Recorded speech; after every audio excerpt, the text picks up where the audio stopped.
আমাদের গ্রামের বাড়িতে অনেক জমি জমা ছিল আর কি, তো সেখান থেকে আর কি আমাদের মেইন ইয়াগুলো আসতো, খরচ টরচ সবকিছু আসতো। তো প্লাস আমার আম্মু জব করতো।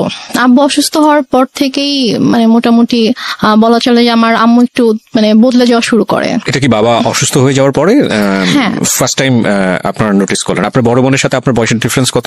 আমার আপুর সাথে আমার 6 বছরের পার্থক্য। তার মানে উনি হচ্ছেন রাইট নাও 30 এবং আপনি হচ্ছেন 24। ওকে, সো আপনি যখন 2.5 বছর ছিলেন, আপনার বোন তখন বলা যেতে পারে 7 থেকে 8 বছর বয়স। আচ্ছা, তো ওই সময় আপনার বাবা ফুললি হসপিটালাইজড? আব্বু ফুললি হসপিটালাইজড। কি করতেন উনি, পেশায় কি ছিলেন? আব্বু অ্যাক্সিডেন্টের আগে ব্যাংকে জব করতেন। আচ্ছা, তো ওই সময় মা খারাপ আচরণ করা শুরু করলো? মানে আপুই বেসিক্যালি আমাকে পেলেছে আর কি ছোটবেলা থেকে আমাকে, কারণ আম্মু বেশিরভাগ সময় হয়তো জবের কারণে বাইরে থাকতো, আব্বু সিক ছিল, সব দায়িত্ব আম্মুকে নিতে হতো।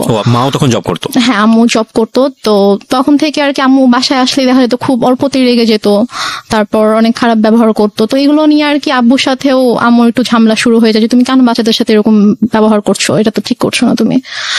তো তখন থেকে আর কি বলা যায় যে আমাদের জীবনটা বদলে শুরু করে। আমরা অনেক হ্যাপি একটা ফ্যামিলি ছিলাম মোটামুটি।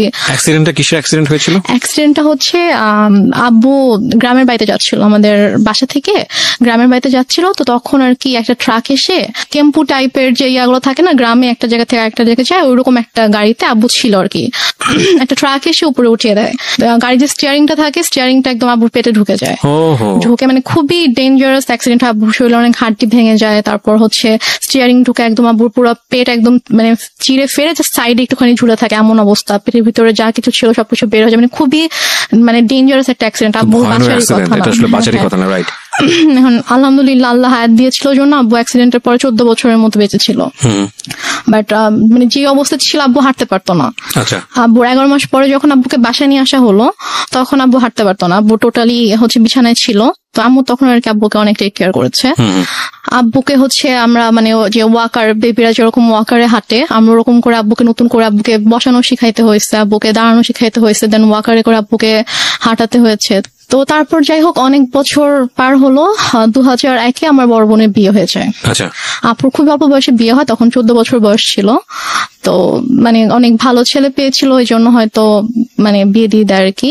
14 বছর বয়সে? হ্যাঁ, আপু যখন 14 বছর বয়স। তারপর 2001-এ বিয়ে হয়, তারপর 2005-এ আপু দেশের বাইরে চলে যায় হাজবেন্ডের সঙ্গে। আপুর হাজবেন্ড দেশের বাইরে থাকতো।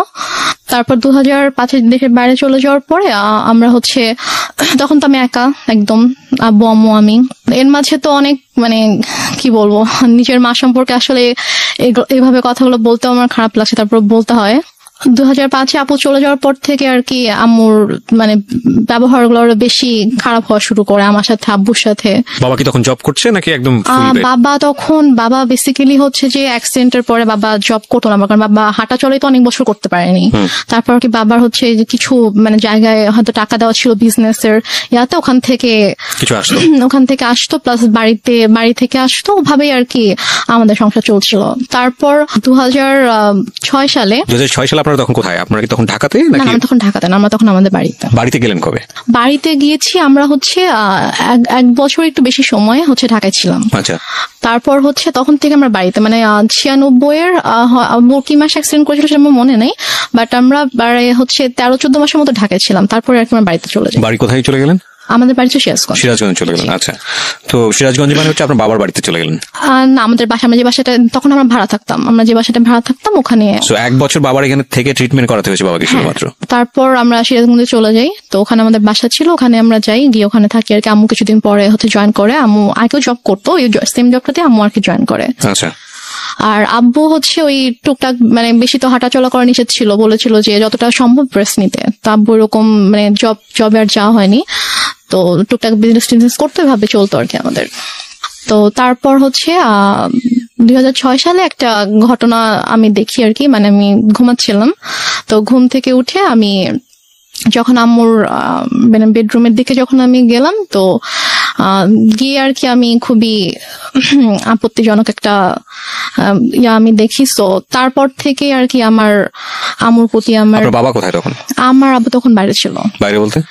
বাইরে হচ্ছে আব্বু ওই ব্যবসার কাজে আব্বু বাইরে গিয়েছিল, একটা শপ ছিল ওখানে আব্বুর, তো ওই শপে গিয়েছিল আর কি। আচ্ছা, সো আপনি যে আপত্তিকর অবস্থাটা দেখলেন, এটা কি বেসিক্যালি আপনি ফার্স্ট টাইম নোটিস করলেন এরকম? আমি ফার্স্ট টাইম নোটিস করলাম এরকম কিছু। তো তখন আপনি স্কুলে পড়েন? তখন আমি মেবি ক্লাস 7-এ পড়ি। স্কুলে পড়ি তখন আমি। তো তারপর ওটা দেখার পর থেকে আম্মু তো প্রচন্ড ভয় পেতাম, মানে দেখা যেত যে আম্মু কিছু একটা বললে অথবা একটু জোরে কথা বললে আমি ভয় পেয়ে যেতাম, বুকের ভিতরে কাঁপুনি শুরু হয়ে যেত যে এখন কি হবে। তো তারপর ওই ঘটনাটার পর থেকে আমি জাস্ট রুমে ঢুকে যখন দেখেছি সাথে সাথে আমি রুম থেকে বের হয়ে গেছি আর কি, আমি আমার রুমে চলে গিয়েছি। তো তার কিছুক্ষণ পরে আম্মু এসেছে আমার রুমে, তো এসে আমাকে বলছে যে যা দেখেছো সেটা যেন বাবাকে না বলা হয়, যদি বলো তাহলে কিন্তু তোমার খবর আছে। আচ্ছা, মা আপনাকে সবসময় এই ধরনের শাসনই করতো? শাসনই করলো বিষয়টা নিয়ে? হ্যাঁ, শাসনই করলো। তারপর আমি তো আমি আগে বলেছি যে আমি প্রচন্ড ভয় পেতাম আম্মুকে, তো আমি আর কিছু বলি না, বাবা আসার পরও কিছু বলি না। তো তারপর এভাবেই চলছিল। এরপরও আরো কয়েকবার আমি এরকম ঘটনা আমার চোখের সামনে হয়েছে, কারণ ওই দিনে আমি দেখার পর থেকে আসলে আম্মুরও একটা ভয় কেটে যায় যে হ্যাঁ আমি তো বাবাকে কিছু বলিনি, আমি কিছু বলবো না। তো আমার সামনে এরকম ঘটনা আরো অনেকবার হয়েছে, বাট আমি বাবাকে কিছু বলতে পারিনি আর কি। তো তারপরে গিয়ে আমরা 2007 সালে আমরা নিজেদের বাসা করি। তো সিরাজগঞ্জে, হ্যাঁ, নিজেদের বাসা করার পরে ওখানে আমরা শিফট হই। তো তারপর 2009 সালে হঠাৎ করে একদিন আমার আব্বু প্রচন্ড অসুস্থ হয়ে যায়। আমরা এখানে একটা বিরতি নিতে চাই প্রিয় শ্রোতা। আপনারা শুনছেন মিস্টার ম্যাঙ্গো ক্যান্ডি প্রেজেন্স জীবন গল্প। আপনারা শুনছেন রেহনুমার জীবন গল্প। রেহনুমা রাইট নাও 24 শুভ হয়ে থাকতো। তারপর আমি আমার রুমে চলে যাই। তো হঠাৎ করে প্রায় 10-15 মিনিট পর আব্বু চিৎকার করে আমাকে ডাকে।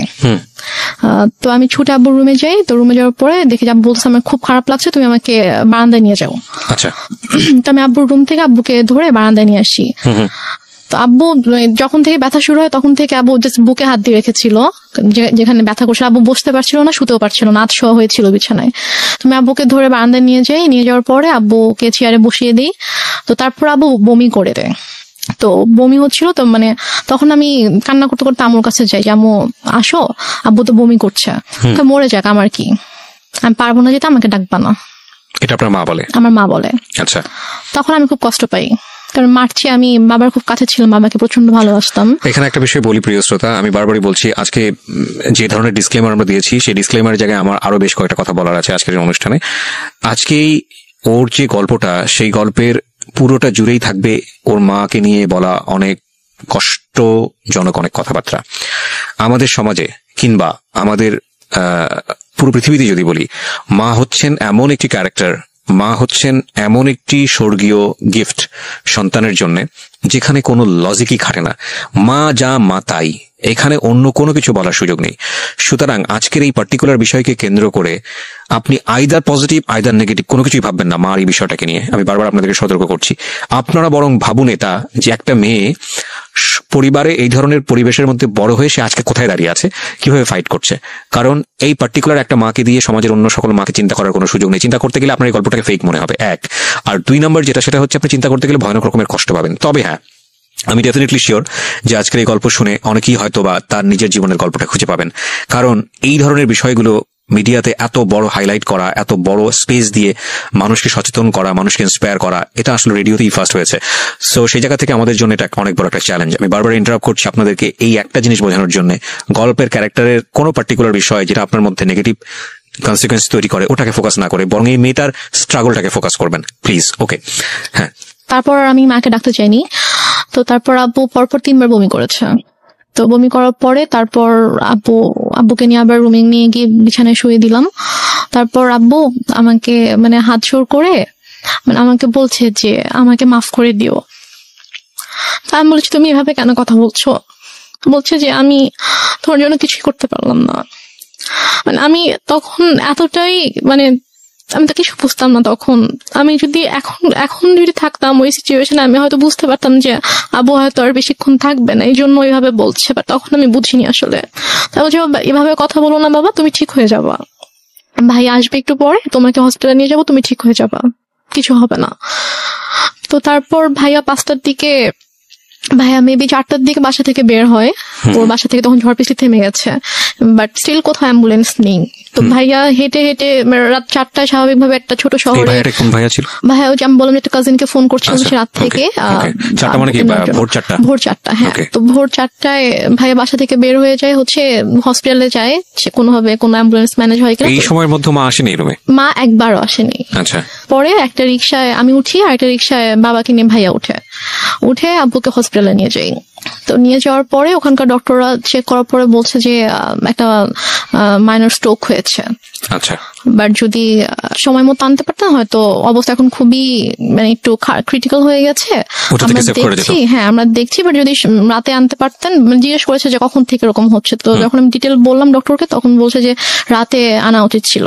তো বললাম আসলে রাতে এরকম সিচুয়েশন ছিল না যে আমি হসপিটালে নিয়ে আসবো আব্বুকে। তো তারপর ইসিজি করা হলো, সব চেক আপ করা হলো আব্বুকে। আব্বু সারা রাত ঘুমায়নি, তো আব্বুকে ঘুমের ইনজেকশন দেওয়া হলো ঘুমানোর জন্য। তো 6:30টার দিকে আমি আম্মুকে ফোন করলাম, আব্বুর ফোনটা আমার কাছে ছিল। তো আমি আম্মুকে ফোন করলাম যে আম্মু এই ঘটনা, আব্বুর তো স্ট্রোক হয়েছে, তো ডক্টর এটা বলেছে। তো বলতেছে যে তুমি আমাকে কেন ফোন দিয়েছো, তোমার বাবা তুমি দেখো, আমাকে কেন বারবার ফোন দিয়ে বলতেছো। বলছে যে আম্মু আমি একা একা এখানে কি করবো, তুমি আসবা না? বলতেছে যে না আমি আসতে পারবো না। এখন টাকা পয়সার একটা ব্যাপার ছিল, কারণ আমি আসার সময় তো আমি কোনো টাকা পয়সা নিয়ে আসিনি। ভাইয়া আর কি হসপিটাল মেডিসিন যা কিছু লেগেছে ভাইয়া এনেছে। তো তারপর আমি আমাকে বললাম যে আমার তো টাকা লাগবে, হসপিটালে তো টাকা লাগবে। তো টাকা লাগবে, তুমি তোর বাবাকে বলো কোথায় টাকা রেখেছে, এসে নিয়ে যাও, আমি কিছু জানি না, আমাকে আর ফোন দিবা, আমাকে বিরক্ত করবা না। তো তারপর আমি আর মাকে ফোন দিই না, আমি আমার চাচুকে ফোন দিই। আমার ছোট চাচু আমাদের বাসা থেকে 15 মিনিটের দূরত্বে থাকতো। তো চাচুকে ফোন দিয়ে বলি যে চাচু আব্বু তো এরকম হসপিটালে, তো আপনি আসেন। সে বলে যে আমি মাত্র ঘুম থেকে উঠেছি, আমার অফিস আছে, আমি এখন আসতে পারবো। তো তারপরে আর কি ডক্টররা হচ্ছে আব্বুকে কেবিনে শিফট করলো। ফার্স্টে ইমার্জেন্সিতে ছিল, তারপর কেবিনে শিফট করার পরে আমি আবার প্রায় মনে হয় 8টার দিকে আম্মুকে ফোন করি, তুমি কি একটু স্যুপ অথবা রুটি সবজি একটু বানাতে পারবা আব্বুর জন্য? বলে কেন, আমি কেন বানাবো, তোমার দরকার থাকলে তুমি সে পানি নিয়ে যাও। কোন ক্লাসে পড়েন তখন আপনি? আমি তখন ক্লাস 9 পড়ি। ক্লাস 9, ওকে। তো কি মনে করে আম্মু আবার প্রায় আধা ঘন্টা পরে ফোন দিয়েছে, ফোন দিয়ে বলছে যে একটু পরে তো বুয়া আসবে, তো বুয়া আসলে আমি বুয়াকে দিয়ে নাস্তা বানিয়ে পাঠিয়ে দিব। তো বললাম আচ্ছা ঠিক আছে। বুয়া আসছে পরে, হয়তো বুয়াকে দিয়ে নাস্তা বানিয়ে আম্মু নিজে এসেছে 9:30টার দিকে। এসে বলতেছে যে নাস্তা দিলাম, এখন আমি যাচ্ছি, আমাকে আর বিরক্ত করবা না, আমাকে আর ফোন দিবা না, কি করার তুমি করো, তোমার বাবার ড্রয়ারে টাকা আছে ওখান থেকে নিয়ে তুমি খরচ করো, আমাকে বিরক্ত করো না তুমি। তারপর ডক্টর বললো যে আব্বুর মোটামুটি অবস্থা ভালো, মানে স্টিল কিন্তু স্যালাইন চলছে। তারপর বললো যে এখন মোটামুটি ভালো আছে। তো আরেকটা কথা বলে রেখে, হসপিটালটা ছিল হচ্ছে আমার চাচির ভাইয়ের আর কি। আচ্ছা। তো ওই আঙ্কেল এসে বললো যে সেই হিসেবে আব্বুর আর কি একটু এক্সট্রা কেয়ার হচ্ছিল। তো তারপর 8টার দিকে ডক্টর এসে বললো যে এখন মোটামুটি ঠিক আছে, কোনো রিস্ক নেই। তো উনি ঘুমানোর তো ইনজেকশন দেওয়া হয়েছিল, তো উনি ঘুমালে উনি বেটার ফিল করবে, আপনারা ওনাকে বেশি বিরক্ত করেন না, এটা বলছে আর কি। তো বলার পরে আম্মু বললো যে ঠিক আছে, আমি তো সারাদিন ছিলাম, আমি এখন চলে যাই, তুমি থাকো। আমার সাথে আমার একটা ভাগিনা ছিল, মানে ও আর আমি সেম এজেরই ছিলাম।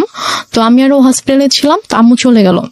যাওয়ার পরে আমাকে আম্মু বাসায় চলে যাওয়ার, হসপিটাল থেকে আমাদের বাসার দূরত্ব ছিল 5-6 মিনিট, রিক্সায় করে 5-6 মিনিট দূরত্ব ছিল।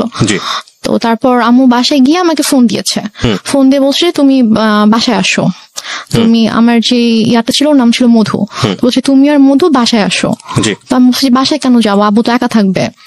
তো বলছে যে সমস্যা নেই, তুমি আসো, তোমার বড় খালামণি যাচ্ছে। আচ্ছা। তো আমি বললাম যে বড় খালামণি কেন আসবে, বড় খালামণিকে দেখলে তো আব্বু রেগে যাবে। মানে আমার বড় খালামণির সাথে আব্বুর একটু সমস্যা ছিল। সমস্যা ছিল বলতে যে মানে বড় খালামণির মানে বিহেভিয়ারের জন্য আব্বু বড় খালামণিকে পছন্দ করতো, অ্যাভয়েড করতো আর কি। তো বলো যে আব্বু যদি রেগে যায় তখন আব্বুর জন্য তো এটা মানে খারাপ হতে পারে। একটু করে চোখ খুলেছে, তো খুলে বলছে, মানে ইশারা করে বলছে যে না ঘুমাচ্ছি না।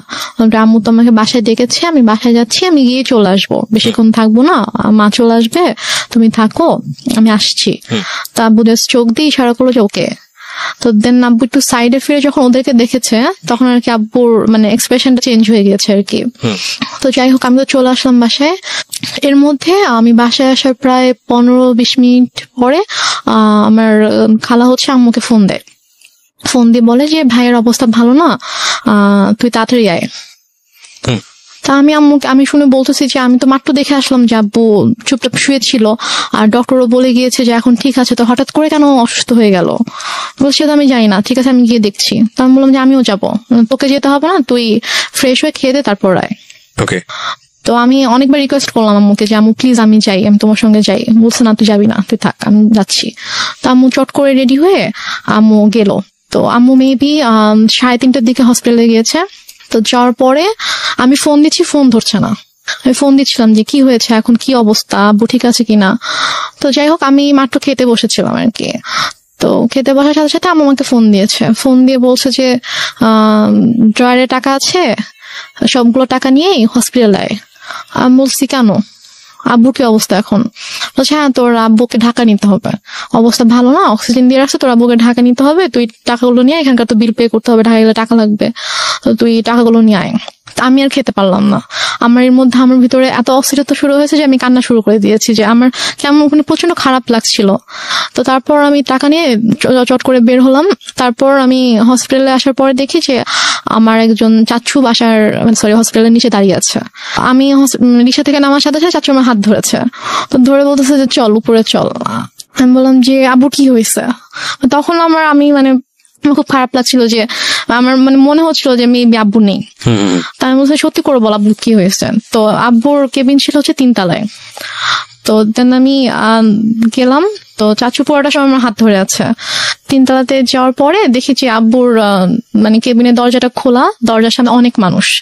তো আমি গিয়ে চিল্লানো শুরু করছি যে হার্ট অ্যাটাক করেছে পেশেন্টের, হার্ট পেশেন্টের রুমের সামনে দরজা কেন খোলা থাকবে, এত মানুষ কেন এখানে হইচই করছে, আপনার সরেন এখান থেকে, আমার আব্বুর ডিস্টার্ব হবে। আমি এটা বলতে বলতে রুমে ঢুকে দেখি যে আমার মা খালা একটা বেডে বসে আছে, আর আমি দেখেছি আব্বু শুয়ে আছে। আমি তখনও খেয়াল করিনি যে আব্বুর মাথা নিচে যে বালিশ নেই, অথবা আমি স্যালাইন টালাইন আমি কিছুই খেয়াল করিনি আর কি। আমার জাস্ট মনে হচ্ছে আব্বু নর্মালি শুয়ে আছে, কারণ ওইভাবে শোয়াই আমি দেখে গেছি আব্বুকে। তো আব্বুর মাথার কাছে হচ্ছে আমার চাচু বসে আছে, যে চাচুকে আমি সকালে ফোন দিয়েছিলাম, যিনি বলেছে অফিস আছে আমি আসতে পারবো না, উনি বসে আছে। চাচি এসেছে, উনি দাঁড়িয়ে আছে। তো আমি আব্বুকে দেখো তখনও কিন্তু বুঝতে পারিনি যে আব্বু নেই। আমার বড় খালামণি হঠাৎ করে এসে আমাকে জড়িয়ে ধরে, তো জড়িয়ে ধরে আমাকে বলে যে কি একটা সর্বনাশ হয়ে গেল, তোরা তো এতিম হয়ে গেলি। উনি খুব জোরে চিৎকার করে করে কান্না করছে, আর উনি ভাবে বিলাপ করে করে বলছে কি সর্বনাশ হয়ে গেল, তোরা এতিম হয়ে গেলে এখন তোদের কি হবে। এটা যখন বলেছে তখন জাস্ট আমি আব্বুর দিকে তাকিয়েছি, তখন আমি খেয়াল করেছি যে আব্বুর মাথার নিচে বালিশ নেই। তো আমি নর্মালি আমি আর আমার আব্বু মৃত মানুষকে ভয় পেতাম আর কি। আমাদের বাসা আশেপাশে বাসায় যদি কেউ মারা যেত, আমার আব্বু ওই বাসার সামনে 40 দিন যেতাম না। আমাদের একটা ধারণা ছিল যে মানুষ মরে গেলে ভূত হয়ে যায়, তারা এসে ভয় দেখাবে। আব্বুর ওই ভীতিটা ছিল, আমার ওই ভীতিটা ছিল। আমরা ওই দিক থেকে না গিয়ে অনেকখানি ঘুরে যেতাম।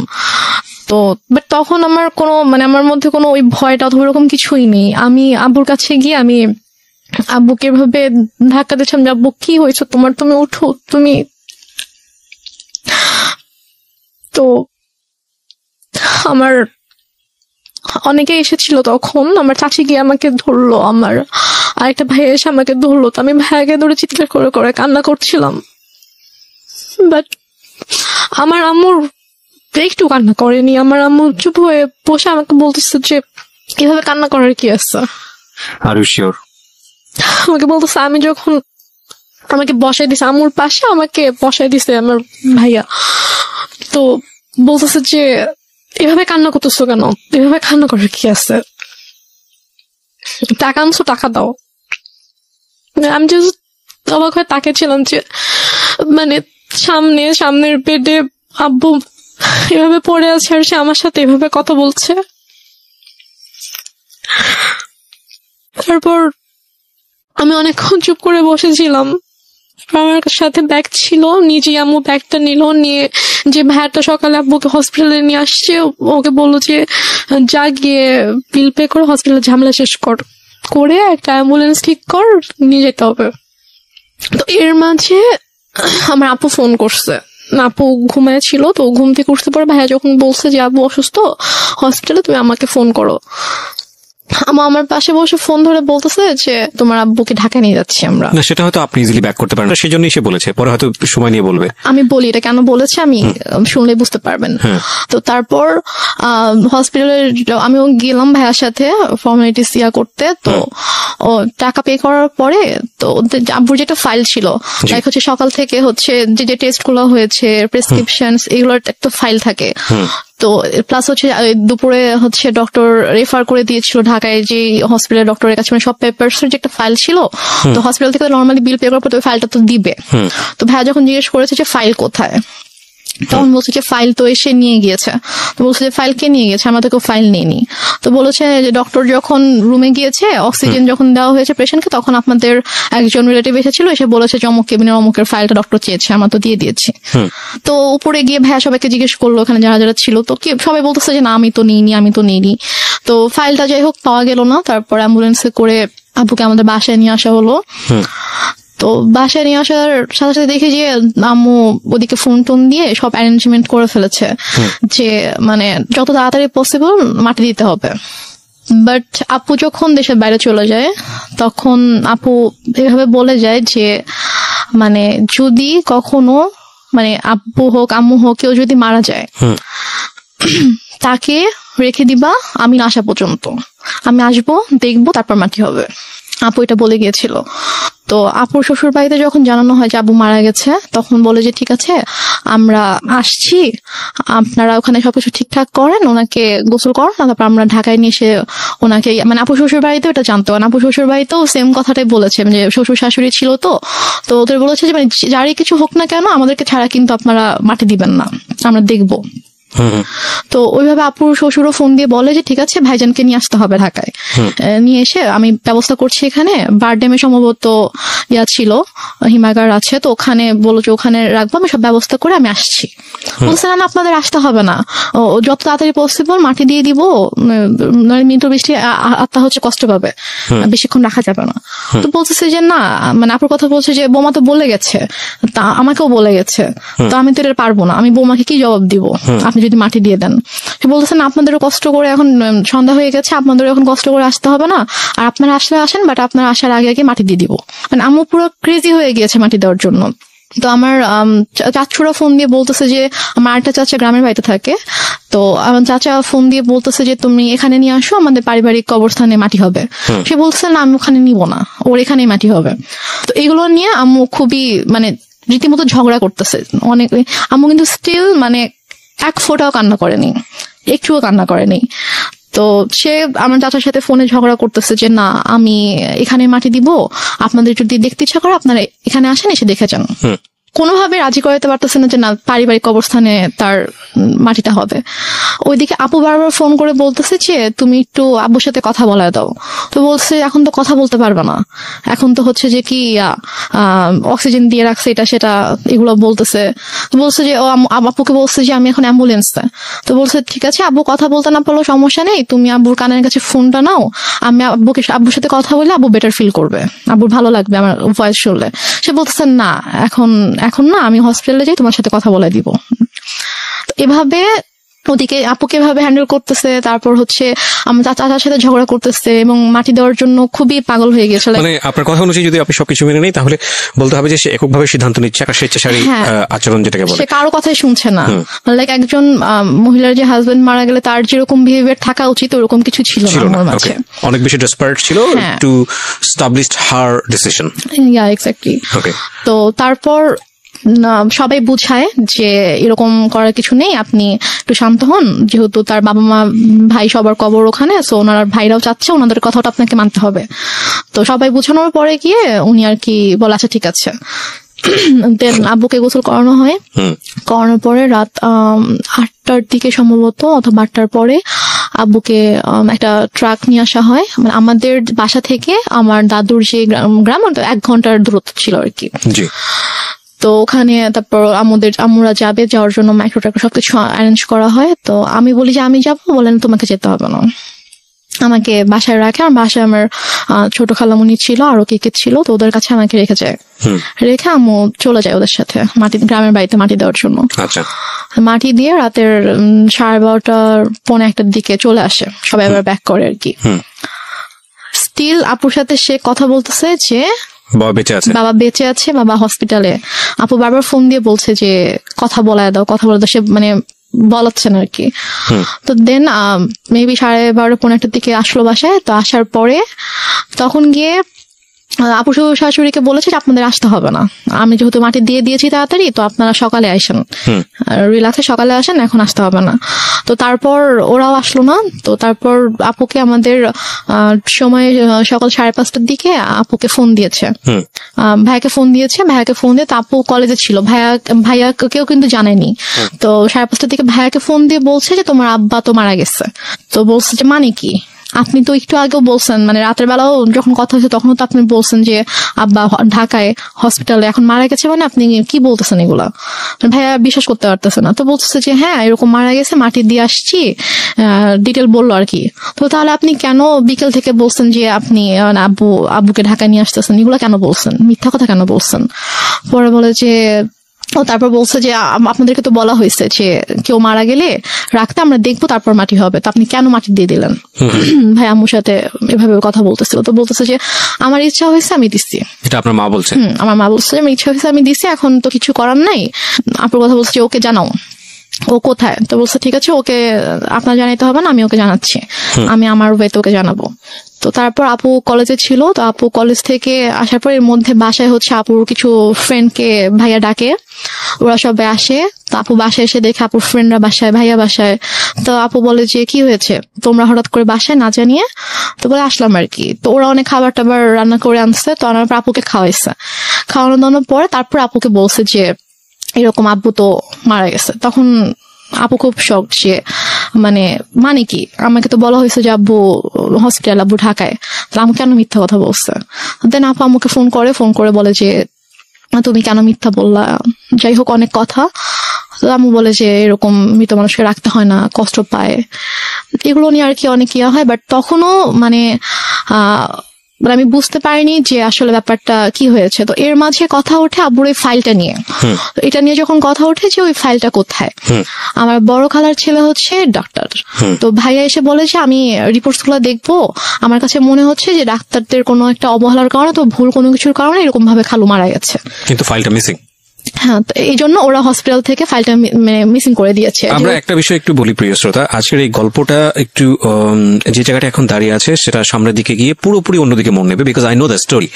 এবং এইটুকুতে যদি নাটক বা সিনেমার গল্পের জায়গায় আপনি চিন্তা করেন, তাহলে একজন ব্যক্তি যে ভিলেনের ভূমিকায় চলে এসছে। কিন্তু আমরা যেহেতু এখানে জীবন গল্প প্রচার করি, আমরা সবসময় একটা কথা বলি, প্রত্যেকটা মানুষই আমাদের এই অনুষ্ঠানের প্রেক্ষাপট থেকে রেসপেক্টেবল। দেখুন, ওই মানুষটাকে যদি আজকে রেহনুমা যে জায়গাটায় বসে আছে সেখানে বসানো যায়, সে তার জায়গা থেকে হয়তো বিষয়গুলোকে অন্যভাবে ব্যাখ্যা দাঁড় করানোর চেষ্টা করবে। এবং রেহনুমা যে কথাগুলো বলছে এখানে, সেগুলোকে একেবারে টাইম মেশিনে গিয়ে ওই সময়ে বসে ঘুরে দেখে প্রুফ করার কোনো সুযোগ নাই। সে কারণে আমরা একেবারে সারেন্ডার করি এই জায়গাটাতে, this is not investigative show. But কিছু বিষয় আছে যেগুলো আমরা আমাদের সামাজিকতার জায়গা থেকে জানি, যে একজন সন্তান কখন মার এগেনস্টে গিয়ে কমপ্লেইন করে, কিংবা মা কখন সন্তানের এগেনস্টে বলতে বাধ্য হয়, কারণ পৃথিবীর সবচাইতে মধুরতম সম্পর্ক হচ্ছে এই জায়গাটি। সুতরাং ওই জায়গাটির প্রতি আজকের এই অনুষ্ঠান শুনে রেসপেক্ট কমুক, এটা আমাদের উদ্দেশ্য নয়। আমরা বরং রেহনুমার মাকে সম্মান জানাই, আমাদের মার জায়গাটি থেকে যে ধরনের রেসপেক্ট আছে প্রত্যেকটা মায়ের প্রতি, রেহনুমার মায়ের প্রতিও আমাদের ঠিক সেই রেসপেক্টটাই থাকছে। আমরা বরং গল্পটাকে অন্যদিকে একটু ফোকাস করি, যে রেহনুমা এইরকম একটা প্রবলেম পরিবারের মধ্যে ফেস করেছে, বা করার পরেও সে আজকে কোথায় দাঁড়িয়ে আছে। এবং এই গল্পটা এই কারণেই প্রচার করতে চাই, সবাইকে যদি আমাদের সামনে আনতে পারেন। রিসিপশনের জিনিস ছিল, উনি বলেছে যে তাহলে আমি চিনে ফেলবো। আচ্ছা, কে ছিল? উনি বলেছে যে, আমি জিজ্ঞেস করছিলাম যে কে ছিল, ছেলে ছিল নাকি মেয়ে ছিল? তো উনি বলছে একজন মহিলা ছিল। আচ্ছা। তো উনি এসে বললো যে অমুক কেবিনের অমুক পেশেন্টের হচ্ছে আমি রিলেটিভ, তো ডক্টর ফাইলটা চেয়েছে, ফাইলটা দেন তাড়াতাড়ি। তো ফাইলটা পরে নিয়ে গিয়েছে। তো যাই হোক, তো তারপর এটা নিয়ে আর কোনো ইয়া হয়নি। আম্মুকে যখন বললাম যে চলো তাহলে আমরা সবাইকে নিয়ে যাই ওখানে যেদিন ছিল, বলছে যে না আমরাই তো ছিলাম, আমরা তো কেউ যাইনি। তা বলছে যেতে সমস্যা কোথায়, চলো। আমি বলছেন আমি যাবো না।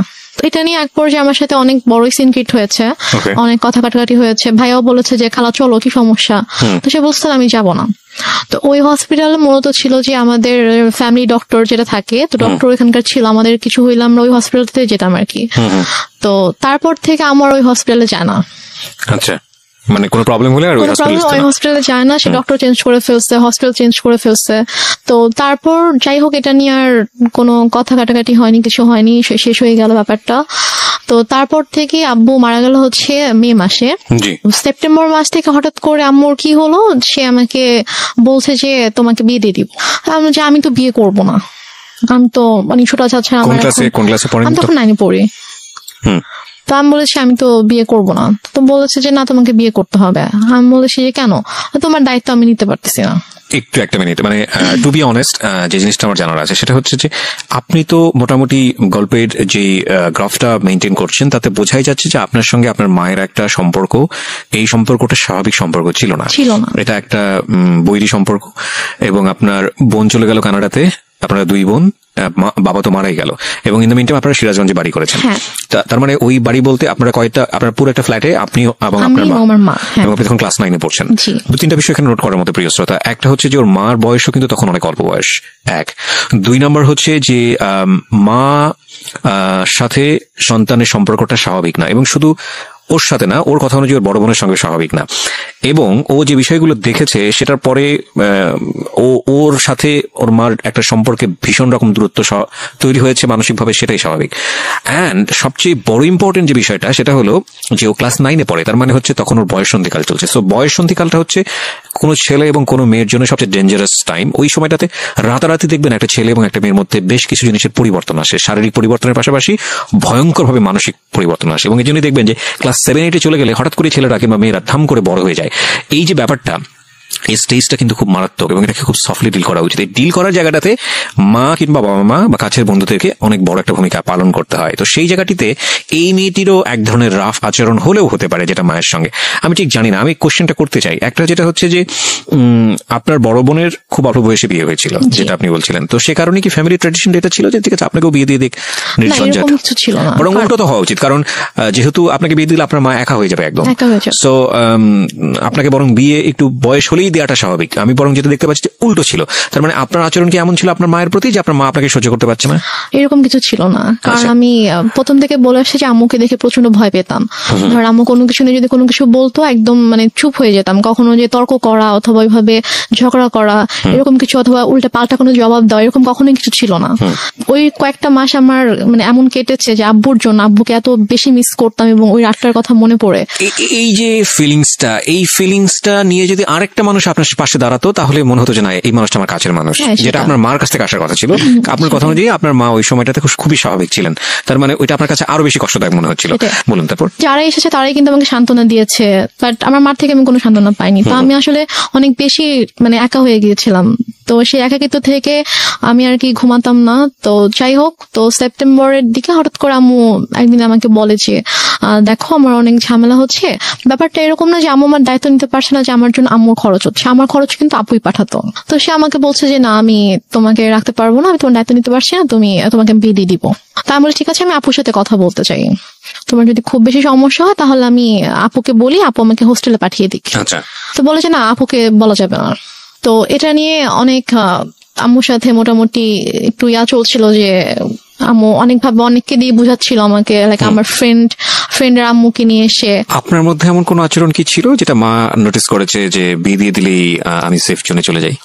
আমার মধ্যে আচরণ বলতে আমি তো বাসা থেকে বের হতাম না। মেল ফ্রেন্ডের সঙ্গে টাইম পাস করা, যেহেতু বাবা নাই সো ডেসপারেটলি মাকে অ্যাভয়েড করে অন্য কোনো দিকে যাওয়া? না, আমার ওরকম কোনো মেল ফ্রেন্ড ছিল না যাদের সাথে হয়তো আমি আমি গার্লস স্কুলে পড়তাম, আমার ওরকম মেল কোনো ফ্রেন্ড ছিল না। তো আমার যা ফ্রেন্ড ছিল, আমার যে বেস্ট ফ্রেন্ড ছিল ও আমাদের পাশের বাসারই ছিল আর কি। ও আরেকটা কথা বলি যে আমরা যে এলাকাটায় বাসা করেছিলাম ওইখানে আমার জন্ম হয়। মানে আমার যখন জন্ম হয় তখন আমরা ওই এলাকাতেই থাকতাম, বাট ভাড়া থাকতাম। তো পরবর্তীতে গিয়ে আমরা ওখানে বাসা করেছিলাম। আমার যে ছোটবেলার বন্ধুগুলো ছিল তো ওরা ওখানকারই ছিল। তো সেই হিসাবে জাস্ট ওদের আম্মুকে নিয়ে এসে আম্মু আমাকে বুঝাচ্ছিল যে বিভিন্নভাবে মোটিভেট করার চেষ্টা করছিল। তো এর মাঝে যেটা হয় যে অক্টোবর মাসে আমার দুঃসম্পর্ক আত্মীয় হঠাৎ করে আম্মু বলে যে ওরা আসবে। আম্মু অনেক আয়োজন করতেছিল, বাজার টাজার করছে, রান্না করতেছে। তারপর আন্টি আসছে, আমার বান্ধবীর মা আসছে, বোন আসছে। তো বাসার মধ্যে একটা উৎসবের মতো একটা ব্যাপার যে অনেক রান্না বান্না হচ্ছে, সব গুছাচ্ছে।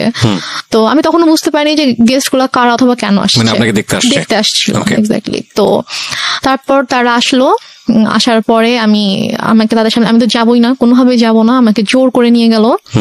তো নিয়ে যাওয়ার পরে তো আমি গিয়ে যখন দেখলাম যে কে ছেলে, কারণ আমি হচ্ছে আমাদের বললাম যে দুঃসম্পর্ক আত্মীয় ছিল, তো আমি ছেলের বড় ভাইকে চিনতাম, আমাকে মামা বলে রাখতাম।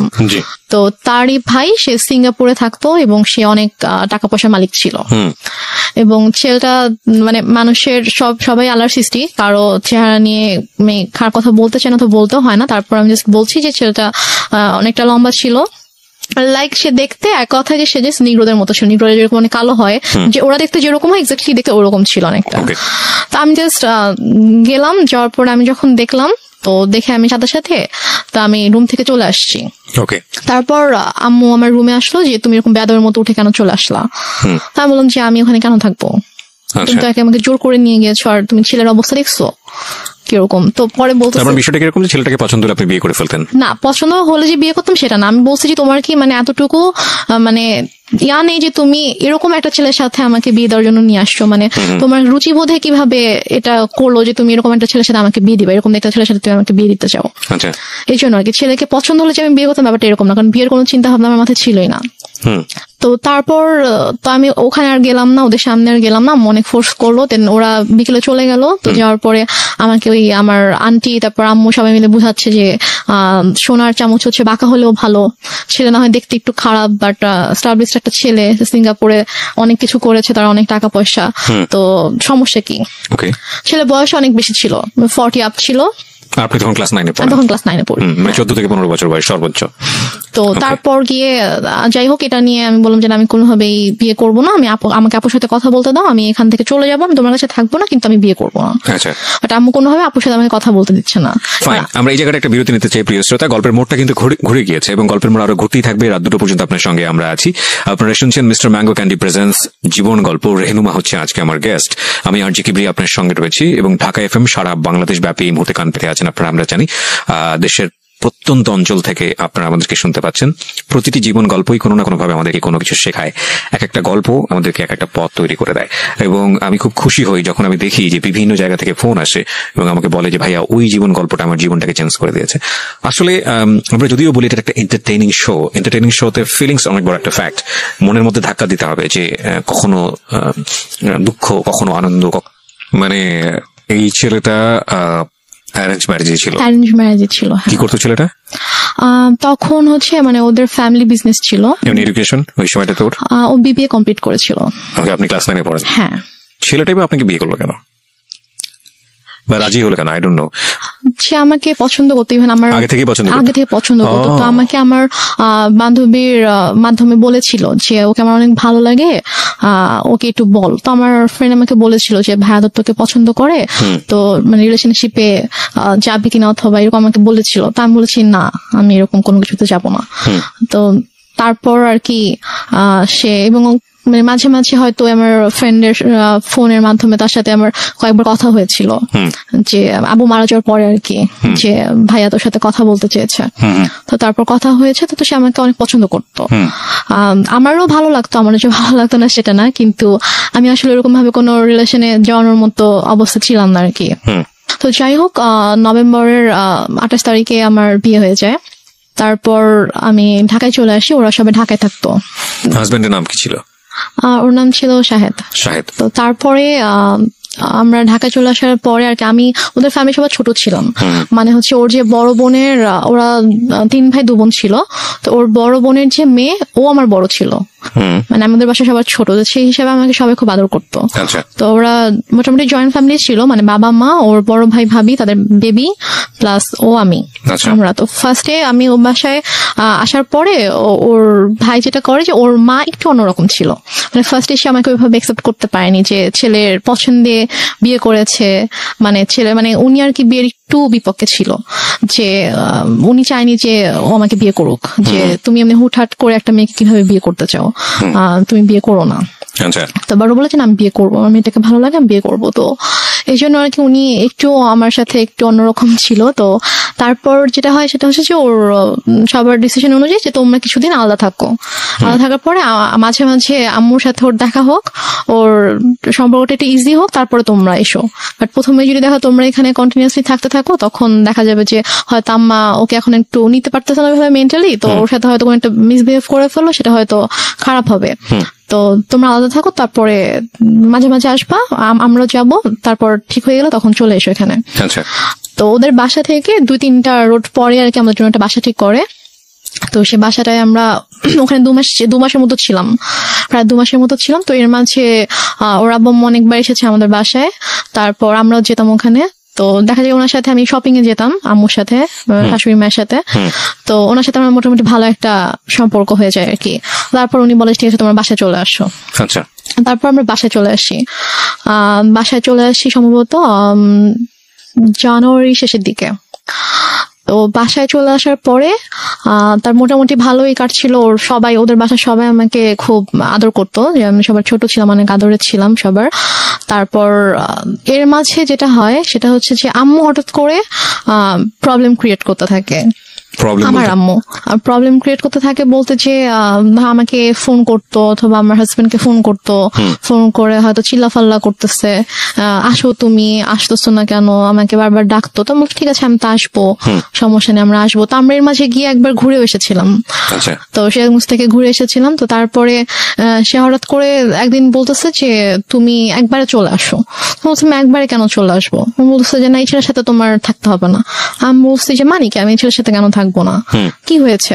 বলছে যে না, তুমি চলে আসো, আমি এই ছেলের সাথে সংসার করতে দিব না, তোমার ডিভোর্স করাই দিব, তুমি আসো, তুমি আসবা, পড়াশোনা করবা ঠিক মতো, আমার কাছে থাকবা, তুমি আসো। মানে হঠাৎ করে ধরনের কথা, হঠাৎ করে।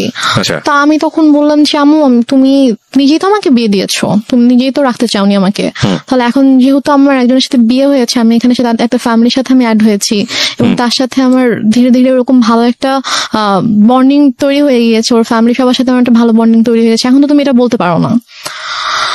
তো সে আমাকে নানাভাবে ফোর্স করতে থাকে। তো সে এর মাঝে সে যেটা করে, সে সিরাজগঞ্জ থেকে ঢাকায় আসে। তো ঢাকায় এসে সে আমার শ্বশুর বাড়িতে অনেক হাঙ্গামা ক্রিয়েট করে ফেলে। লাইক সে এসে চিল্লি করতেছে যে আমার মেয়েকে আমি নিয়ে যাব, তোমরা কেন আটকে রাখছো, তোমরা আমার মেয়ের ব্রেন ওয়াশ করছো, আমার মেয়েকে নিয়ে যেতে দাও, আমার ছোট মেয়ে, বাচ্চা মেয়ে, আমি ওকে তোমাদের কাছে রাখবো না, এগুলো বলতে থাকে। আমি তো যাব না, আমাকে অনেক ফোর্স করতে থাকে, তুই চল, আমার হাত ধরে টেনে বাসা থেকেও বের করে নিয়ে যায়, দরজা খুলে আমাকে বাইরেও বের করে নিয়ে যায় যে তুই চল, তোকে আমি এখানে থাকতে দিব না। তারপর গিয়ে আমার শাশুড়ি, তারপর আমার ওরা গিয়ে আর কি আমাকে নিয়ে আসে যে না, এরকম করেন না, আর বসেন শান্তভাবে আমরা কথা বলি। তো সে কোনোভাবে শান্ত হয় না, সে জাস্ট একটাই কথা, আমার মেয়েকে আমি রাখবো না। তারপর সে বলে যে না, আমরা তো ওকে যেতে দিব না। তো সে অনেক তর্কাতর্কির পরে সে রাগ করে বাসা থেকে বের হয়ে যায়। বেরোর সময় বলে যায় যে এনি হাও আমি আমার মেয়েকে নিয়ে যাবো। দেখো, একটা কথা বলি রেহনুমা, আমি তুমি করে বলে ফেললাম, কারণ আমার বয়স অনেক জুনিয়র হবা। একটা যেটা হচ্ছে যে গল্প না বিশ্বাস করার জন্য একটা মজবুত ভিত্তির প্রয়োজন হয়। একটা হচ্ছে যে তোমার মা নিজেই ইন্সপায়ার হয়ে বিয়ে দিচ্ছে। বিয়ের কয় মাসের পরের এই ঘটনা? বিয়ের হচ্ছে 3 মাস পর। বিয়ের 3 মাসের মধ্যে এমন কি ঘটলো যে সেখান থেকে আবার তোমাকে নিয়ে আসতে চাচ্ছে? আমি গল্পটা তো বিশ্বাস করতে হবে সামহাও। এটা ভাই আমি কথা বলতে থাকলে আপনি যখন আমার পুরো গল্পটা শুনবেন, তখন আমি হয়তো বুঝতে পারবো। শেষ পর্যন্ত যখন আপনি শুনবেন তখন আপনি বুঝতে পারবেন যে প্রথম থেকে শেষ পর্যন্ত, আমার বাবার মৃত্যু থেকে একদম আমার শেষ পর্যন্ত, আজকের দিন পর্যন্ত কি ঘটেছে, কেন ঘটেছে, এটা আপনি নিজেই বুঝতে পারবেন। ফাইন। সো প্রিয় শ্রোতা, আমার মনে হয় একটু ধৈর্য ধরে আপনারা শুনুন। ওকে, বল। তারপরে আম্মু ওখানে এসে সিনকেট করার পর আমরা সবাই আর কি মানসিকভাবে একটু আপসেট হয়ে পড়ি। তো তারপর আর কি আমার শাশুড়ি বলে যে চলো আমরা কিছুদিন ঢাকার বাইরে থেকে ঘুরে আসি। তো আমার শ্বশুর বাড়ি ছিল ফেনীতে। তো তারপর আমরা ফেনীতে যাই, আমি কখনো যাইনি বিয়ের পরে ওদের গ্রামের বাড়িতে। তো তারপর আমাকে ফেনীতে নিয়ে যায়, আমি আমার হাজব্যান্ড, শ্বশুর শাশুড়ি, আমরা সবাই যাই। তো যাওয়ার পর ওখানে মোটামুটি ছোটখাটো একটা অনুষ্ঠানের মতো করে আর কি, বউ দেখানোর জন্য। তো তারপর ওখানে আমি আমার শ্বশুর শাশুড়ির সাথে 15 দিনের মতো ছিলাম। তো এর মাঝে যেটা হয়, আম্মু ওদের সব রিলেটিভস লাইক ওর চাচা, চাচি, মামা, খালা, ফুপু, যত রিলেটিভ আছে সবার নাম্বার কিভাবে কালেক্ট করে ফেলে। কালেক্ট করে সবাইকে ফোন দিয়ে সে বলে যে শাহেদ ভালো না, ওর আমার মেয়ে, ছোট একটা বাচ্চা মেয়েকে ও বিয়ে করছে, বিয়ে করে এখন ওকে টর্চার করতেছে, ওকে মারতেছে। তারপর আমার হচ্ছে চাচা শ্বশুরের ছেলেকে ফোন দিয়ে বলে যে উনি হচ্ছে পুলিশের ডিআইজি। তো ওনাকে ফোন দিয়ে কমপ্লেন করে যে আপনার ভাই আমার মেয়েকে টর্চার করে, আমি তো আপনাদের নামে মামলা করব। তো স্বাভাবিকভাবে সে যেহেতু মানে আইনের একজন তো সে বলে যে আমি যতটুকু জানি আমার ভাই এরকম কিছু করার কথা না, ঠিক আছে আপনি যেহেতু আমার কাছে কমপ্লেন করেছেন আমি ব্যাপারটা দেখবো। তো উনি তারপর আমার হাজবেন্ডকে আমার শ্বশুর শাশুড়িকে মানে কথা বলে ওনার সাথে কথা বলে যে কি হয়েছে, তখন বলতেছে যে তুমি আমাদের কথা বিশ্বাস করবো না, তুমি বৌমার থেকে শুনো যে মানে আমাদের কোনো দোষ নেই অথবা আমরা কিছু করি না, ওর মাই এরকম সিন ক্রিয়েট করতেছে, ওর মা একটু অন্যরকম, ওর মাই এরকম ঝামেলা করতেছে, আমাদের ওর থেকে শুনো। তো ভাই আমার সাথে কথা বলার পর ভাইয়াকে বলি যে ভাইয়া এরকম কোনো সমস্যা নেই, শাহেদ আমার সাথে কোনো খারাপ ব্যবহার করেনি, আমাকে কখনো মারেনি, আর ওর সাথে আমার অনেক ভালো সম্পর্ক, কিন্তু আম্মু চাচ্ছে না যে আমি ওর সঙ্গে থাকি, এই জন্য আম্মু এরকম সিনক্রিট গুলো করছে, আপনি কিছু মনে করেন না, আমি খুবই সরি আমার মার পক্ষ থেকে। এবং ওদের ফ্যামিলি সবার কাছে আমি খুব মানে সরি বলি যে আমার জন্য আপনাদেরকে এত কিছু সহ্য করতে হচ্ছে। মানে ওদের কাছে কন্টিনিউয়াসলি সবার থেকে ফোন আসতে থাকে, ওদের সব রিলেটিভসরা ওদেরকে ফোন দেয় যে কি তোমরা নাকি বউ আটকে রেখে বউকে পিটাচ্ছ। তো সে যেটা করে যে ওদের মানে বাসার যে থানা ছিল ওই থানায় ফোন করে, থানার ওসিকে ফোন দিয়ে বলে যে অমুক মানে অ্যাড্রেস বলে যে অমুক বাসার মধ্যে আমার মেয়েকে আটকে রাখছে, আমার মেয়েকে আমার কাছে আসতে দিচ্ছে না, আমার মেয়ে অনেক কানাকাটি করতেছে আমাকে ফোন দিয়ে, আপনারা প্লিজ ওখানে যান, গিয়ে আমার মেয়েকে আমার কাছে পাঠিয়ে দেন। তখন ওরা বলে যে এটা তো অমুক স্যারের বাড়ি, তো স্যারের ফ্যামিলিতে তো এরকম হওয়ার কথা না, আমি আপনার কথা বিশ্বাস করতে পারছি না, ঠিক আছে আমাকে এটা দেখতে হবে। তো উনি দেন আমার ওই যে ভাসুরকে ফোন করে, ডিআইজি যিনি ওনাকে ফোন করে বলে যে স্যার এরকম একজন ফোন দিয়েছিল, এখন আমি কি করব, আমি কি যাবো আপনাদের বাসায়? তখন বলে যে আমার বাসায় যাওয়ার কোনো দরকার নেই, উনি আমাকে ফোন দিয়েছিল, আমি কথা বলেছি, এরকম কিছু নেই, তুমি চাইলে তুমি যেতে পারো, গিয়ে আমার ভাইয়ের বোর কাছে শুনে আসতে পারো যে এরকম কিছু হয়েছে কিনা। তো সে বলে না স্যার আমি এটা দরকার মনে করছি না, তো উনি আর আসে না। তো তারপর গিয়ে তো ওই ভাইয়া যখন জানায় আমার হাজবেন্ডকে, তখন ও বলে যে অনেক হয়েছে, মান সম্মান নষ্টের একটা লিমিট থাকে, ফ্যামিলি সবার সামনে তো করেছিল, এখন এখানেও করছে, তুমি একটা কাজ করো, যেহেতু তুমি মা যেহেতু এত করে চাচ্ছে তুমি ওনার কাছে গিয়ে থাকো, তুমি যাও, তুমি গিয়ে তার কাছে গিয়ে একটু বুঝা বলো যেরকম কেন করতেছে, তুমি কিছুদিন তার কাছে থাকো, থাকলে হয়তো তার ভালো লাগবে। আচ্ছা, এটা বলে সে? হ্যাঁ এটা বলে। তো বলে সে ও ঢাকায় ছিল, আমি ফেনীতে ছিলাম, তো ঢাকা থেকে ফেনীতে আসে, এসে আমাকে ঢাকায় নিয়ে দেন একদিন পরে আমাকে সিরাজগঞ্জে দিয়ে আসে আম্মুর কাছে। তো ওই যে আমি গেলাম, আমাকে আম্মু আর আসতে দেয় না, সে আমার হাজবেন্ডকে আসতে দেয় না, আমাকে বলে যে নিয়ে যাবো, 15-20 দিন ছিলাম, থাকার পর থেকে তো সবাই ফোন দিচ্ছে, শাশুড়ি ফোন দিচ্ছে, শ্বশুর ফোন দিচ্ছে যে ওকে পাঠান, ওকে নিয়ে আসুক। তো তারপর গিয়ে আমি আম্মুর কাছে থাকা শুরু করলাম। তারপর আমার হাজবেন্ডের সাথে অলমোস্ট মানে 3-4 মাসের মতো আমার দেখা হয়নি, কারণ আম্মু না আমাকে যেতে দিচ্ছিল ঢাকায়, না হচ্ছে ওকে আসতে দিচ্ছিল। ও আসতে ছেলে বলতেছিল যে আমার কিন্তু মানে ছোট মেয়ে, ওর কিন্তু 18 বছর হয়নি, নাবালক মেয়ে, আমি কিন্তু তোমার নামে মামলা করে দিব, এই ধরনের কথা বলেন। হ্যাঁ, এই ধরনের। কিন্তু যখন আপনাকে বিয়ে দেওয়া হয়েছিল সেই সময়টাতে পেপারে কি মা সাইন করেনি? না, মা সাইন করেনি। বিয়েটা কিভাবে হয়েছিল? বিয়েটা হয়েছিল হচ্ছে বাসায় কাজী এসেছিল, তো কাজী বিয়ে পড়িয়েছিল, মানে সাইনও নিয়েছিল, কাবির নামায় সাইনও নিয়েছিল, তারপর ওখানে 4 জন সাক্ষীও ছিল, কিন্তু মার সাইন ছিল কিনা অথবা করেছিল কিনা সেটা আমার ঠিক মনে নেই, তো মনে হয় না মা সাইন করেছিল। কারণ পরে যখন আমি যখন পেপারস দেখেছিলাম তখন দেখেছি ওখানে যে সাক্ষীদের সাইন ছিল, আমার আর আমার হাজবেন্ডের সাইন ছিল। সাক্ষী ছিল হচ্ছে ওর 2জন আঙ্কেল ছিল সাক্ষী, আর আমার পক্ষ থেকে আমার একটা মামা আর একটা ভাইয়া ছিল। ফাইন, এখানে একটা বিষয় জড়িত আছে, ওর ফ্যামিলি থেকে কি লোকজন এখানে এসেছিল? হ্যাঁ। তো ওর ফ্যামিলির পক্ষ থেকে ওর বাবা মা কেউ সাইন করেনি পেপারে? না, ওর বাবা মা আসেনি বিয়েতে। কেন আসেনি? বাবা মা আসেনি, বাবা তখন অনেক অসুস্থ ছিল, আর ওর মা তো রাগ করেছিল জন্য ওর মা আসেনি। Renuma, this is totally unbelievable, cause অসুস্থ হলে তো বিয়েটা পিছিয়ে যাওয়ার কথা। বিয়েটা অসুস্থ ছিল বলতে উনি হচ্ছে প্যারালাইসিস ছিল, তো উনি তো চাইলেই উনি মুভ করতে পারতো না, বাট ওর মার আসার কথা, বাট ওর মাকে ওরা কোনোভাবেই কনভিন্স করতে পারেনি। তো ওর ভাই বোন, তারপর হচ্ছে ওর আঙ্কেল আন্টিরা সবাই এসেছিল। তো ওই ফার্স্ট রিলেটিভ যে হয় তারই তো সাইন করার কথা ডকুমেন্টসে। দেনমোহর কত ছিল? দেনমোহর আমার ঠিক মনে নাই, সম্ভবত 5 লাখ ছিল। আপনার ফার্স্ট বিয়ে অথচ আপনার দেনমোহরটা মনে নাই, এটা মানুষ কিন্তু সহজভাবে নিবে না, কারণ it's a very sensitive story, that's why I am asking. এবং আপনার পক্ষ থেকে তো আপনার মার অবশ্যই সাইন থাকার কথা, যেহেতু আপনার মাই ইন্সপায়ার করছে বিয়েটা দেওয়ার জন্য, সো ওনারও সাইন নাই। তার মানে লজিক্যালি যদি আমি যাই তাহলে এখানে ওনার বিয়েতে মত ছিল না, এটা প্রথম থেকেই বোঝা যাচ্ছে, যদিও আপনার কথা অনুযায়ী বিষয়টা একদম ডিফারেন্ট। ওকে, 3 মাসের মধ্যে এত বড় কি ঘটনা ঘটে গেল যে কারণে মা তাকে নিয়ে আসবে, যেটা আমি আপনি কি একটু বলেছেন যে পুরো গল্পটা শুনলে হয়তো বা জিনিসটা পুরোটা বুঝতে বোঝা যাবে। পারবেন আপনি। ওকে, সো আমাদের এখানে একটা ডিলেমা তৈরি হচ্ছে প্রিয় শ্রোতা, বাট আমরা এখনই কোনো রেজাল্টে না যাই, আমরা একটু সামনের দিকে যাই, দেখি লজিক্যালি মেলে কিনা। হ্যাঁ, তারপর কি হলো? তারপরে হচ্ছে আমার ওদের ফ্যামিলি থেকে সবাই আম্মুকে ফোন করতো, আম্মুকে বোঝানোর চেষ্টা করতো যে আমরা আসি, সামনাসামনি কথা বলি, কথা বলে ঠিক করার চেষ্টা করি যে দেখি ঠিক হয় কিনা, আপনি কেন এরকম করছেন। তো বাট আম্মু বলেছে আমি এই বিষয়ে কোনো কথাই বলবো না, মানে একটাই কথা ছিল তার যে আমি আমার মেয়েকে সংসার করতে দিব না, আমি আপনার ছেলের সাথে রাখবো না। তো এদিকে আমার মানে আমার সাথে কথা বলতে দিত না, লাইক আমার ফোন আম্মু আমার থেকে নিয়ে নিয়েছিল, আমার ফোন আমার কাছে রাখতে দিত না। আমার হাজবেন্ড ফোন করতো আম্মুর ফোনে, ফোন করলে আমাকে কখনো দিত কখনো দিত না। তো আমি অনেক কান্না করতাম, আমার মন অনেক খারাপ থাকতো যে আমি ওখানে যেতে চাই। আমি আম্মুকে অনেক ইভেন আমি আম্মুর মানে পায়ে ধরেও কান্না করেছি, আম্মু তুমি কেন এরকম করছো আমাকে বলো।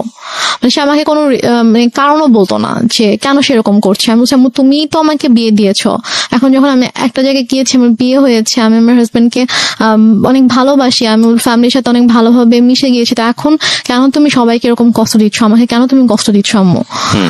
যাই হোক, তারপরে গিয়ে আম্মু যেটা করলো যে ওদের সাথে অনেক কথাবার্তা যখন হলো, ও অনেক বার রিকোয়েস্ট করলো, তো বলো ঠিক আছে তুমি সিরাজগঞ্জে আসো, এসে ওর সঙ্গে দেখা করে যাও। তো দেন আমার হাজবেন্ড অলমোস্ট 4 মাস পরে আমাদের বাসায় আসে, সিরাজগঞ্জে আসে। তো এসে সে আমার সঙ্গে দেখা করে, তো তখন আম্মুর সাথে কথা বলে। ও আর আমি দুজনে আম্মুর কাছে গিয়ে আম্মুর পায়ের কাছে বসে আম্মুকে বলি যে ও বলে যে আম্মু আপনি কেন এরকম করতেছেন, বলেন আপনি মানে আমি কি কোনো দোষ করেছি অথবা আমার কোনো ভুল হয়েছে যে আপনি কেন ওকে আমার থেকে দূরে রাখতেছেন, আপনি কেন এরকম করতেছেন। আম্মু বলেছে না আমি কোনো কথা শুনবো না, আমি তখন ভুল করছি, আমার বাচ্চা মেয়েকে বিয়ে দিয়েছি, এখন আমি বুঝতেছি যে আমার ছোট একটা মেয়েকে এভাবে এত কম বয়সে বিয়ে দেওয়া উচিত হয়নি। এখন আমি চাই সে পড়াশোনা করবে, পড়াশোনা শেষ করবে, করে স্টাবলিশড হবে, দেন সে চাইলে তার পছন্দ অনুযায়ী কাউকে বিয়ে করবে, কিন্তু আমি যেটা ভুল করেছি আমার সেই ভুলটা শুধরাতে হবে। সে ওর সাথে সায়দার সাথে অনেক রুড বিহেভ করে। আপনি কি করেন ওই সময়টাতে? আমি জাস্ট তখন আমি ওকে নিয়ে আমার রুমে চলে আসি, এসে বলি তুমি এখান থেকে চলে যাও, এভাবে অপমানিত হওয়ার কোনো মানে হয় না, তুমি চলে যাও, মাসা লাগবে, আমি আম্মুকে বুঝাতে পারি আমি চলে আসবো। আপনাদের আর কোনো আত্মীয়-স্বজন ছিল না আশেপাশে যারা আপনাদেরকে বিয়ে দিয়েছে, তারা কোনো স্টেপ নিচ্ছিল না? কেউ তো কিছু জানতো না। আর আপুর সাথে তো আমার টোটালি কথাবার্তা ওরকম কথা হতো না, কারণ আপুকে আম্মু বলেছিল যে আম্মু আমাকে বিয়ে দেয়নি, আমি নিজের ইচ্ছে বিয়ে করেছি, আমি পালিয়ে গিয়েছিলাম, সেখান থেকে আম্মু আমাকে নিয়ে এসে আমাকে বিয়ে দিয়েছে। ওই জন্য আপু রাগ করে আমার সাথে কথা বলতো না আর কি। আর আমি যে তারপরে যে আমি কারো কাছে হেল্প চাইবো অথবা ফোন করবো, ওয়েট আমার ছিল না। আমি যে কোথাও একা একা বাসা থেকে বের হয়ে আমি যে কারো কাছে একটা যাবো, গিয়ে যে আমি খুলে বলবো ঘটনা, অথবা আমি যে বাসা থেকে পালিয়ে চলে যাবো ঢাকায়, ওইরকম তখন হয়তো আমি অনেক ছোট ছিলাম, ওইরকম কোনো সাহস আমার ছিল না, অথবা আমি যে যাবো ওইরকম কোনো একটা সিচুয়েশন ছিল না। কারণ ফাইন, আমরা এই পার্টটাতে কিছু জিনিসের সমাধান পাচ্ছি না, cause it's one kind of mystery.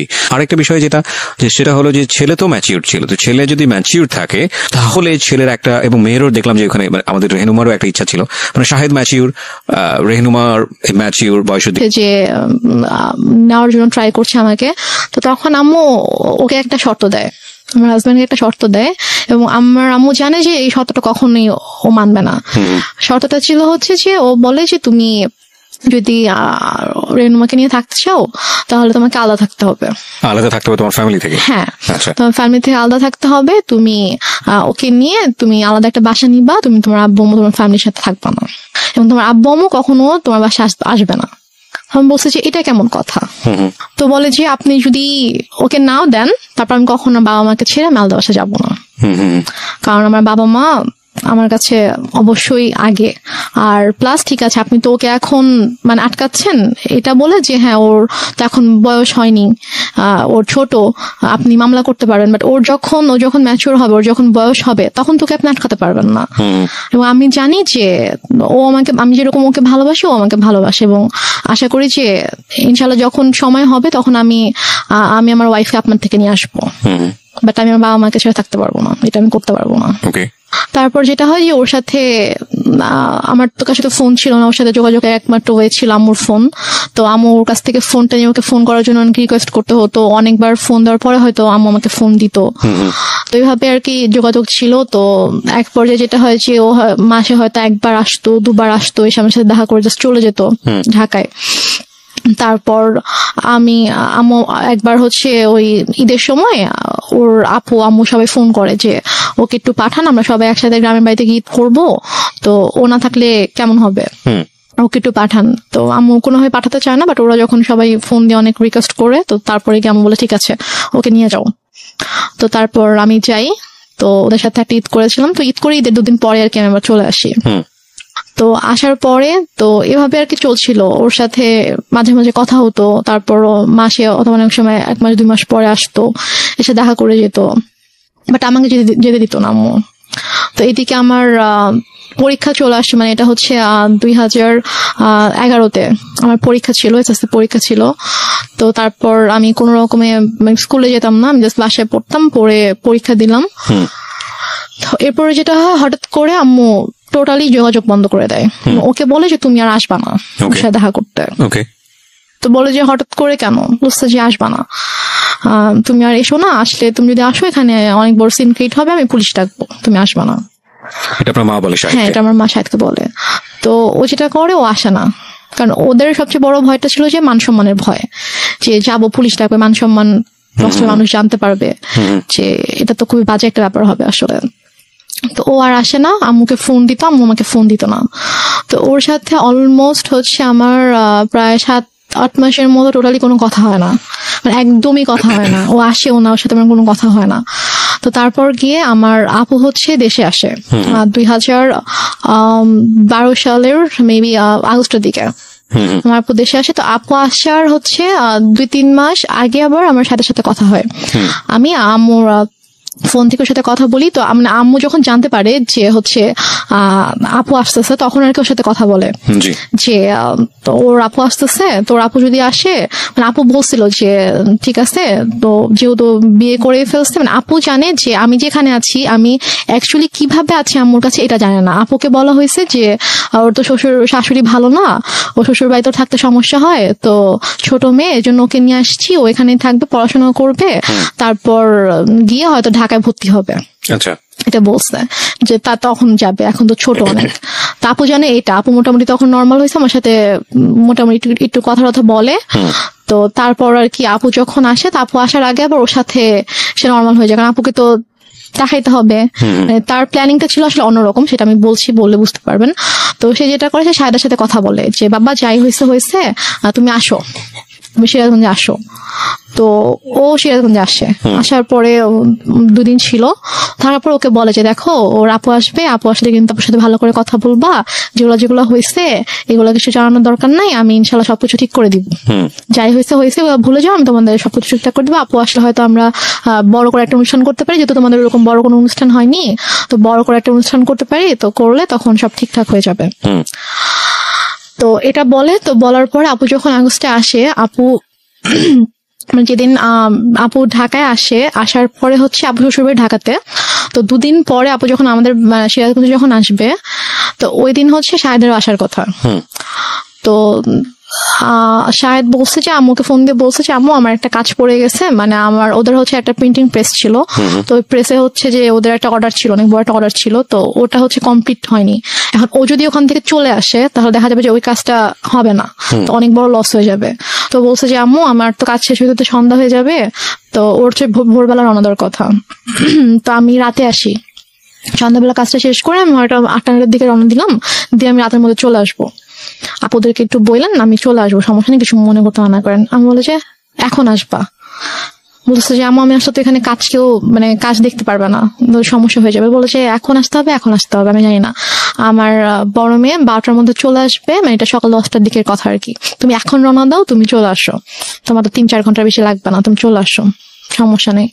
ও বলছে যে আমার পক্ষে এখন আসা সম্ভব না, আমি আসলে আমার কাজ দেখার কেউ নাই। তো এটা নিয়ে অনেক তর্কাতর্কি হয়। তো হওয়ার পরে লাস্টে গিয়ে আম্মু ওকে বলে যে তোকে আমি এখন বলছি, তুই এখন আসবি। রেগে যায় আর কি, রেগে যায় আম্মু, রেগে ওকে তুই তো করে শুরু করে, বলে তোকে আমি বলছি তুই এখন আসতে হবে। এবং ওর এটা নিয়ে খুব মানে হয়, ইগোতে লাগে যে তোমার শাশুড়িকে আমাকে তুই করে কথা বলবে। তো বলেছে আম্মু আমি যাবো না। বলছে তুই যদি এখন না আসিস, এখন যদি রওনা না দিস, তুই যদি এখন না আসিস, তাহলে তুই জীবনও এখানে আসবি না, তুই ভুলে যা আমার মেয়েকে, জীবনে আসতে পারবি না, আমি তোদের রিলেশন জীবনও ঠিক করবো না। কি আসবে, জীবনে আসতে পারবে না। তো বলছে যে আম্মু মানে এটা তো বুঝতে হবে, আমার সমস্যাটা যদি আপনি না বুঝেন তাহলে তো আমার কিছু করার নেই। তো তারপরও মানে ও চেষ্টা করে বুঝাইতে, বাট আম্মু বলেছে না এনিহাও আসতে হবে। তো বলেছে আমার পক্ষে সম্ভব না আসা। তো যাই হোক ও ফোনটা রেখে দেয়। তো আপুরা চলে আসে। তো আপুরা আসার পরে আপুদেরকে যেটা বলে সেটা হচ্ছে যে ও বলছে যে আপনার মেয়ে আসছে তো আমি কি করব, আমার কেন যাইতে হবে, আমি যাইতে পারবো না আপনার মেয়ের সাথে দেখা করতে। আপনার বড় মেয়েকে বললেন তার যদি আমার সাথে দেখা করতে হয় সেজন্য আমার বাসায় এসে আমার সঙ্গে দেখা করে, বাট এটা কিন্তু ও বলেইনি। তারপরে গিয়ে বলে যে আপু আপু এটা শুনে খুব হার্ট হয় যে কেন এটা বলবে, ও আমাদের ছোট, ওকে আমরা নিজেরা ডাকলাম যে হ্যাঁ আম্মু ওকে আসতে বললো, আমরা ওর সাথে দেখা হয়নি, ওর সাথে দেখা করব, তো ওর ফ্যামিলির সাথেও দেখা করবো, তো কেন এভাবে রিয়াক্ট করছে। তো তারপরে গিয়ে বলে যে হ্যাঁ তোমাকে তো বলছিলামই ছেলে ভালো না, ছেলের মা ভালো না, ছেলে এরকমই, দেখছো কিরকম বেয়াদব। মানে আম্মু এটা করছে সম্পূর্ণ ইচ্ছাকৃত ভাবে। ফার্স্টে ওকে ওকে ঠিকঠাক করছে, ওর সাথে সম্পর্কটা ঠিক করছে, ঠিক করে ও আসছে। তারপর যেদিন আসবে মানে আসলে আপুর সাথে দেখা হলে তো সবকিছু নর্মাল হয়ে যেত, এবং হয়তো আপুর সাথে সম্পর্কটা যদি নর্মাল হয়ে যেত তখন যদি আমি শ্বশুরবাড়িতে চলে যেতাম তখন হয়তো আপুকে ডিটেল ঘটনাটা বলতে পারতাম যে আসলে ব্যাপারগুলো কিন্তু এতদিন এভাবে ঘটেছে। আমার আসলে এটা চাইনি যে আমাদের সম্পর্কটা স্বাভাবিক হোক এবং আপুর সাথে ওর সম্পর্কটা স্বাভাবিক হোক। তো ইচ্ছাকৃত ভাবে আম্মু এরকম সিন ক্রিয়েটটা করেছে। তো আপু ভাইয়া তো অনেক রেগে গেল। রেগে যাওয়ার পরে বলতেছে যে ঠিক আছে বাদ দেন, এই ছেলের সাথে আসলে দরকার নেই, সংসারের দরকার নেই, ওকে ইয়া করেন, ডিভোর্স পেপার পাঠিয়ে দেন। বাট আপনি তখন কি বলছিলেন? আমি তখন বলছি যে আমি তো ডিভোর্স দিব না। আমাকে ভাইয়া জিজ্ঞেস করছে যে তুমি কি বলো, আমি বলছি আমি ডিভোর্স দিব না। কি করবা? আমি বলছি আমি ওখানে যাবো, আমি ওদের বাসায় যাবো। তো বলছে যে আমি তখন বলছে যে দেখছো কিরকম নির্লজ্জ মেয়ে, এইভাবে নিজের বোন ভাই মাকে অপমান করছে ওর জামাই, আর ও এরকম জামাই সাপোর্ট করে কথা বলছে, এখন ওখানে যেতে চাচ্ছে, কত বড় খারাপ মেয়ে, নির্লজ্জ মেয়ে, এগুলো বলছিল আর কি। তো তারপর গিয়ে ভাইয়া বলে যে তুমি কেন যেতে চাও, যে তোমার ভাই আপুকে অসম্মান করছে। আমি আমি মানে বলতে নিচ্ছিলাম যে ব্যাপারটা কিরকম হয়েছে, বাট আমি আম্মুর ভয় বলতে পারছিলাম না যে আমি যদি বলতাম যে ঘটনাটা এরকম হয়েছে তখন আম্মু তো এটা নিয়ে অনেক সিন ক্রিয়েট করতো। তো দেন আর রাতের বেলা আপু বলছে যে আমি ভাবছি যে রাতের বেলা যখন ঘুমাতে যাবো, আমি যখন ঘুমিয়ে যাবো তখন আমি আপুকে গিয়ে বলবো যে আপু ঘটনাগুলো কিন্তু এরকম এরকম হয়েছে, তুমি ওকে ভুল বুঝো না, তুমি ব্যাপারটা প্লিজ সলভ করো, আমি এটা বলতে চেয়েছি। তো তারপর রাতে যখন আপুকে বলেছি আপু আমি তোমার সাথে ঘুমাবো, বলছে আচ্ছা ঠিক আছে। তো আম্মু যেটা বলে যে তোমরা দুই বোন ঘুমাবা, চলো আমরা তিনজন একসাথে ঘুমাই। কারণ আম্মু হয়তো বুঝতে পেরেছে যে আমি যদি আপুকে কিছু বলে দেই, তারপর বলে যে আমি তোমাদের সাথে ঘুমাবো। পরে আমি বলছি যে না আমি আর আপু ঘুমাবো রুমে, আর খাটে তো তিনজনের জায়গা হবে না। তো আপুর তখন বেবি ছিল দুইটা। তো আপুর যে বড় বেবিটা ওর বয়স ছিল 2.5 বছর, তো ওর বাবার সাথে ঘুমাবে আর কি। তো আমি বলছি যে আমি আর পিচ্ছি বাবুটা আর আপু ঘুমাবো, তো বেডে তো জায়গা হবে না। সমস্যা না, আমি ফ্লোরে ঘুমাচ্ছি, তোমরা দুজনই শুধু গল্প করবা, মাকে নিবা না গল্পে, মানে সেরকম বলতেছে। তারপরে এখন ওখানে তার মানা করার কিছু নাই, সেভাবে বলছে। আপু বলছে ঠিক আছে আসো, সমস্যা নেই, আসো ফ্লোরে ঘুমাও। তো সে ফ্লোরে বেড করছে, আমি আপুকে বলতে পারলাম না, যে যেটা বলতে চেয়েছি বলতে পারলাম না। তো তারপর আমি অনেকবার চেষ্টা করেছি, আপু যে কয়দিন দেশে ছিল, আমি আপু আমাদের বাসায় 2 দিন ছিল, তো ওই 2 দিনেও পারিনি। তারপর আপু যাওয়ার আগে যখন আমি ঢাকায় এসেছিলাম আম্মুর সাথে আপুর শ্বশুর বাড়িতে, তখন আমি বলার চেষ্টা করেছি, আমি সুযোগ পাইনি, মানে আম্মু আমাকে সুযোগটা দেয়নি, আমি আপুর সাথে একা কোনোভাবে কথা বলবো ওই সুযোগটা দেয়নি। ঢাকায়ও যখন আমরা ঘুমিয়েছি, আম্মা আমাকে নিয়ে ঘুমিয়েছে একটা রুমে, আপুর সাথে যখন দিনের মধ্যে স্বাভাবিকভাবে ওরা অনেক বিজি ছিল, তারপর আমি ট্রাই করেছি, সুযোগও পেয়েছি অনেক, বাট আম্মু কোনো না কোনো ভাবে আমাকে কথা বলতে দেয়নি আর কি। তো আমি যাই হোক আমি কথা বলতে পারিনি। তো আপু চলে গেল। আপু চলে যাওয়ার পরে এটা হচ্ছে 2012 সালে, আপু সেপ্টেম্বরের দিকে চলে গেল। তো যাওয়ার পরে ওর সাথে ওই আগস্ট থেকে কিন্তু আমার আবার কোনো যোগাযোগ নেই। তো হঠাৎ করে 2013 সালের এপ্রিলে হঠাৎ করে আমার কাছে ফোন আসে যে আমার শ্বশুর অনেক অসুস্থ, উনি হসপিটালে ভর্তি, এবং ডক্টর বলেছে যে হয়তো 2-1 দিনের মধ্যে, মানে আইসিইউতে ছিল, যে 2-1 দিনের মধ্যেই হয়তো সে আর ইয়া করবে না। তো উনি নাকি যখন মানে অসুস্থ হয়ে যায় আইসিইউতে যাওয়ার আগে নাকি উনি বলেছে যে মানে আমাকে দেখতে চায়, আমার কথা বলেছে যে ওকে একবার দেখতে চাই, ওকে একটু নিয়ে আসো। তো এই জন্য ওরা আবার ওদের বাবাকে প্রচন্ড ভালোবাসতো আর কি। তো ওরা সবাই আম্মুকে ফোন দিয়ে দিয়ে মানে এটাও বলছে আন্টি আপনার পায়ে ধরি প্লিজ আপনি ওকে পাঠান, ওকে আব্বু দেখতে চাইছে। তো আম্মু কোনোভাবে রাজি হয় না, আমি অনেক কান্নাকাটি করে আম্মু প্লিজ যেতে দাও। আমার শ্বশুর আমাকে অনেক আদর করতেন, মানে আমি ওনাকে বাবা ডাকতাম, আমার আব্বুকে আমি বাবা ডাকতাম। তো মানে উনি আমাকে খুবই আদর করতো। তো আমি যখন শুনি যে উনি এরকম অসুস্থ, আমার খুবই খারাপ লাগে। এবং আমার বাবা মারা যাওয়ার পর থেকে আমি যে কদিনই ওনার সাথে ছিলাম, আমার কাছে জাস্ট মনে হয়েছে যে এটা আমার বাবা। তো আমি আম্মুকে অনেক রিকোয়েস্ট করি, তারপর ওরাও তো কন্টিনিউয়াসলি ফোন দিচ্ছিল। তারপর আমি বলে ঠিক আছে, আমি ওকে নিয়ে আসতেছি, আমি নিয়ে যাবো, আমি নিয়ে আসবো, তোমাদের আসতে হবে না। তো আম্মু আমাকে নিয়ে ঢাকায় আসে। আসার পরে তো হসপিটালে ছিল, আম্মু 2 দিন ছিল। 2 দিন রেডি করে দেন আমার পেপারস নিয়ে আসে যে তুমি এখানে সাইন করে দাও। তো আমি বলছি কিসের পেপার? তো বলেছে এটা ডিভোর্স পেপার। তো আমি বলেছি যে আমি সাইন করব না, তোমাকে সাইন করতে হবে। আমি বলছি না আম্মু, আমি করবো না সাইন। তো তারপর আম্মু আমাকে ফোর্স করে, আম্মুর সাথে একটু তর্কাতর্কি হয়, আম্মু আমাকে মানে একটু মারধরও করে। তো তারপর গিয়ে আমি ওই দিন সাইন করি না। তো তারপর গিয়ে তার কয়েকদিন পরে হঠাৎ করে আম্মু বলে যে সকালবেলা বলছে যে চলো এক জায়গায় যেতে হবে। তো আমি বললাম কোথায়? চলো, গেলে দেখতে পাবা। তো গিয়েছি, তো গিয়ে দেখি যে একজন হচ্ছে লয়ার, তো ওনার বাসা আর কি। তো ওনার বাসায় গিয়েছি, তো ওনার বাসায় দেখি ওই লয়ারটা আছে, সাথে আরেকজন লোক আছে। পরে বুঝতে পারলাম উনি হচ্ছে কাজী। আচ্ছা।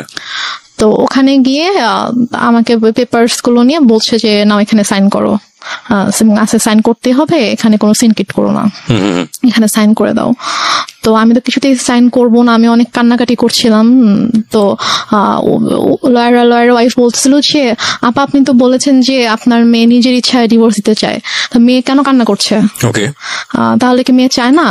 তো আমি তখন বলছি আঙ্কেল আমি চাই না, প্লিজ হেল্প মি, আমি চাই না আমার হাজবেন্ডকে ডিভোর্স দিতে। হ্যাঁ, আমি লয়ারকে বলেছি আঙ্কেল আমি ওকে অনেক ভালোবাসি, আমি ওর সঙ্গে থাকতে চাই, ও আমার সঙ্গে থাকতে চায়, আম্মু ফোর্স করছে, আমি চাই না। তখন লয়ার বলে যে আপা আমি তো এটা করতে পারবো না, আপনি করেন, আপনি হচ্ছে আমি ওর হাজবেন্ডকে ডাকাবো, ওদেরকে সামনাসামনি কথা বলবো, বলে যদি দেখি যে না ওদের মধ্যে সমস্যা, ওরা সাথে থাকতে চায় না, তখন গিয়ে আমি এটা করবো। তার আগে আমি তো আপনার কথা শুনে বিশ্বাস করে ফেলেছিলাম যে আসলে মানে ছেলে ভালো না, বাট মেয়ের অবস্থা দেখে তো আমি এখন বুঝতে পারছি যে না আসলে আপনি মিথ্যা বলেছেন। সে বলে যে আমি আপনাকে টাকা দিচ্ছি, আপনি আমার কাজ করবেন। সে বলে আপা আমি এটা করতে পারবো না। তো এটা নিয়ে আম্মু ওনার সাথে অনেক তর্কাতর্কি করার পর এক পর্যায়ে উনি বলে যে দেখেন আমার মেয়ে ছোট ছিল, ও কিছু বুঝতেছে না, ওকে কিভাবে বুঝাইছে ছেলেটা এরকম ভালো না, আপনি প্লিজ করেন, এটা করেন। আর আপনি ইমোশনাল কেন হচ্ছেন? এটা আপনার কাজ, আমি আপনাকে টাকা দিয়েছি কাজটা করার জন্য, সো আপনি কাজটা করেন। তো এখন লয়ার বলো ঠিক আছে। তো তারপর আমাকে অনেক বুঝাইলো যে দেখো যেহেতু এখন যাচ্ছে না, এখন কি করবা? তো লয়ার ওয়াইফ এসে আমাকে বলতেছে যে এখন মার কথা শুনতে হয়, মা যেহেতু বলছে, মা তো তোমার ভালোর জন্যই কিছু বলতেছে, মা তো তোমার খারাপ চাইবে না, তুমি হয়তো বুঝতে পারছো না, তুমি ছোট মানুষ, বাট তোমার আম্মু তো বুঝবে, থাক এরকম করো না, তুমি করো, সাইন করে দাও। দেন আমি সাইন করি, লয়ারের কিছু পেপারস ছিল, তারপর ওই কাজে যিনি এসেছিলেন তিনি ওনার কাছে কিছু পেপার ছিল, ওই কাজটা ছিল হচ্ছে যে মানে আমাকে বিয়ে পড়িয়েছিল ওই কাজটা ছিল। তো দেন উনি আমাকে বলতেছিল যে উনি আম্মুকে বলছিল যে আমি তো বিয়ে পড়িয়েছিলাম, হ্যাঁ, তো এর মাঝে এমন মানে কি সমস্যা হয়ে গেল, আবার আমি কিছু বুঝতে পারছি না, আবার এখন ও ওইভাবে কান্না করছে, মানে আমি তো আসলে কিছুই বুঝতে পারছি না। তা আম্মু ওনাকে একটা ধমক দিয়ে বলছে আপনাকে তাতে কিছু বুঝতে হবে না, আপনাকে আমি পে করে আনছি, আপনার যেটা কাজ আপনি কাজ শেষ করে এখান থেকে চলে যান, এটা আমার পার্সোনাল ম্যাটার। তো তারপর যাই হোক ওখানে আমি এক পর্যায়ে আমি সিগনেচার করে দিই, করে আমরা বাসায় চলে আসি। তো বাসায় চলে আসার পরে আম্মু ওকে পেপারস গুলো তো অফিসিয়ালি পাঠিয়ে দেওয়া হয় শাহেদের কাছে।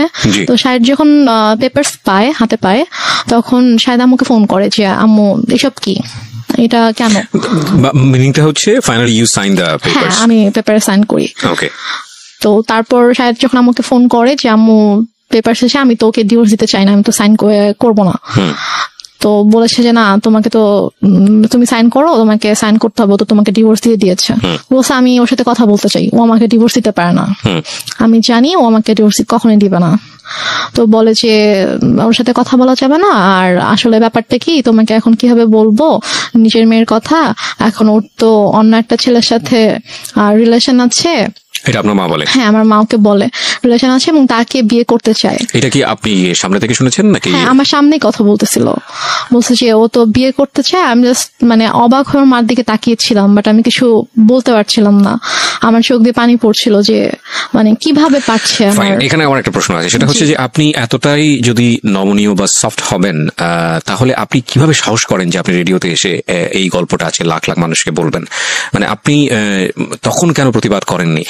আপনার প্রতিবাদের যেই মানে বলতে পারি আমরা যে যেই স্পিড আমরা এখন দেখতে পাচ্ছি, লাখ লাখ মানুষকে জানিয়ে দেবার নিজের পরিবারের গল্প, সেখানে ওখানে একটু সামান্য সাহস করলেই তো হতো, একটু লাউডলি চিল্লালেই তো বুঝতে পারতো পাশ থেকে শায়দ যে না, আমার স্ত্রী আমার পক্ষে আছে। সেটুকু সাহস কি ফ্যামিলিতে ছিল না? সেটুকু সাহস আসলে আমার তখন ছিল না। এবং আমার এর পরের ঘটনায় যেটা শুনলে আপনি যেটা বুঝতে পারবেন যে তখন আমি যেই স্টেপটা নিয়েছিলাম, অথবা তখন আমার মধ্যে যে পরিবর্তনটা এসেছিল, যে চিন্তাধারার যে পরিবর্তনটা এসেছিল, সেটা যদি আমার ওই মুহূর্তে আসতো, তাহলে যে আমার আম্মু আমার সাথে এত কিছু করতে পারতো না। এবং আমার এটা কিন্তু একটা ইন্টারেস্টিং বিষয় প্রিয় শ্রোতা। পরিবারের যে সদস্যরা সাধারণত মুখ বুজে থাকে, কথা বলতে পারে না বা প্রতিবাদ করা উচিত সেটা বোঝে সে পারে না প্রতিবাদ করতে, এরা কিন্তু ধীরে ধীরে ধীরে ধীরে এমন একটা পর্যায়ে চলে যায় এবং এমন ভাবে আউটব্রাস্ট করে যখন আসলে আপনি চিন্তা করতে পারবেন না ওর আউটব্রাস্টটা কতটা ভয়ানক হতে পারে। ওর ক্ষেত্রেও হয়তো বিষয়টা সেরকমই হয়েছে। হ্যাঁ, তো আমি তখন আমার আম্মুকে কিছু বলিনি, কারণ আমি এতটাই আপসেট ছিলাম যে আমি জাস্ট মানে বুঝে উঠতে পারছিলাম না যে আমার মা কেন আমার সাথে এরকম করছে, আমি কেমন করেছি। তো তারপরে আমার জুলাই মাসে 2013 সালে জুলাই মাসে আমার ডিভোর্স হয়ে যায় অফিসিয়ালি। তো তারপর জুলাইয়ের পর থেকে আর কি আমার মা আমাকে ধীরে ধীরে বলে যে মানে আমার যে কিছু গহনা ছিল সেগুলো তো আমার মায়ের কাছেই ছিল, সেগুলো আমার মায়ের আলমারিতে ছিল, বাট আমার আব্বু আমাদের নামে কিছু মানে আমার বোনের নামে কিছু প্রপার্টি রেখে গিয়েছিল আর কি।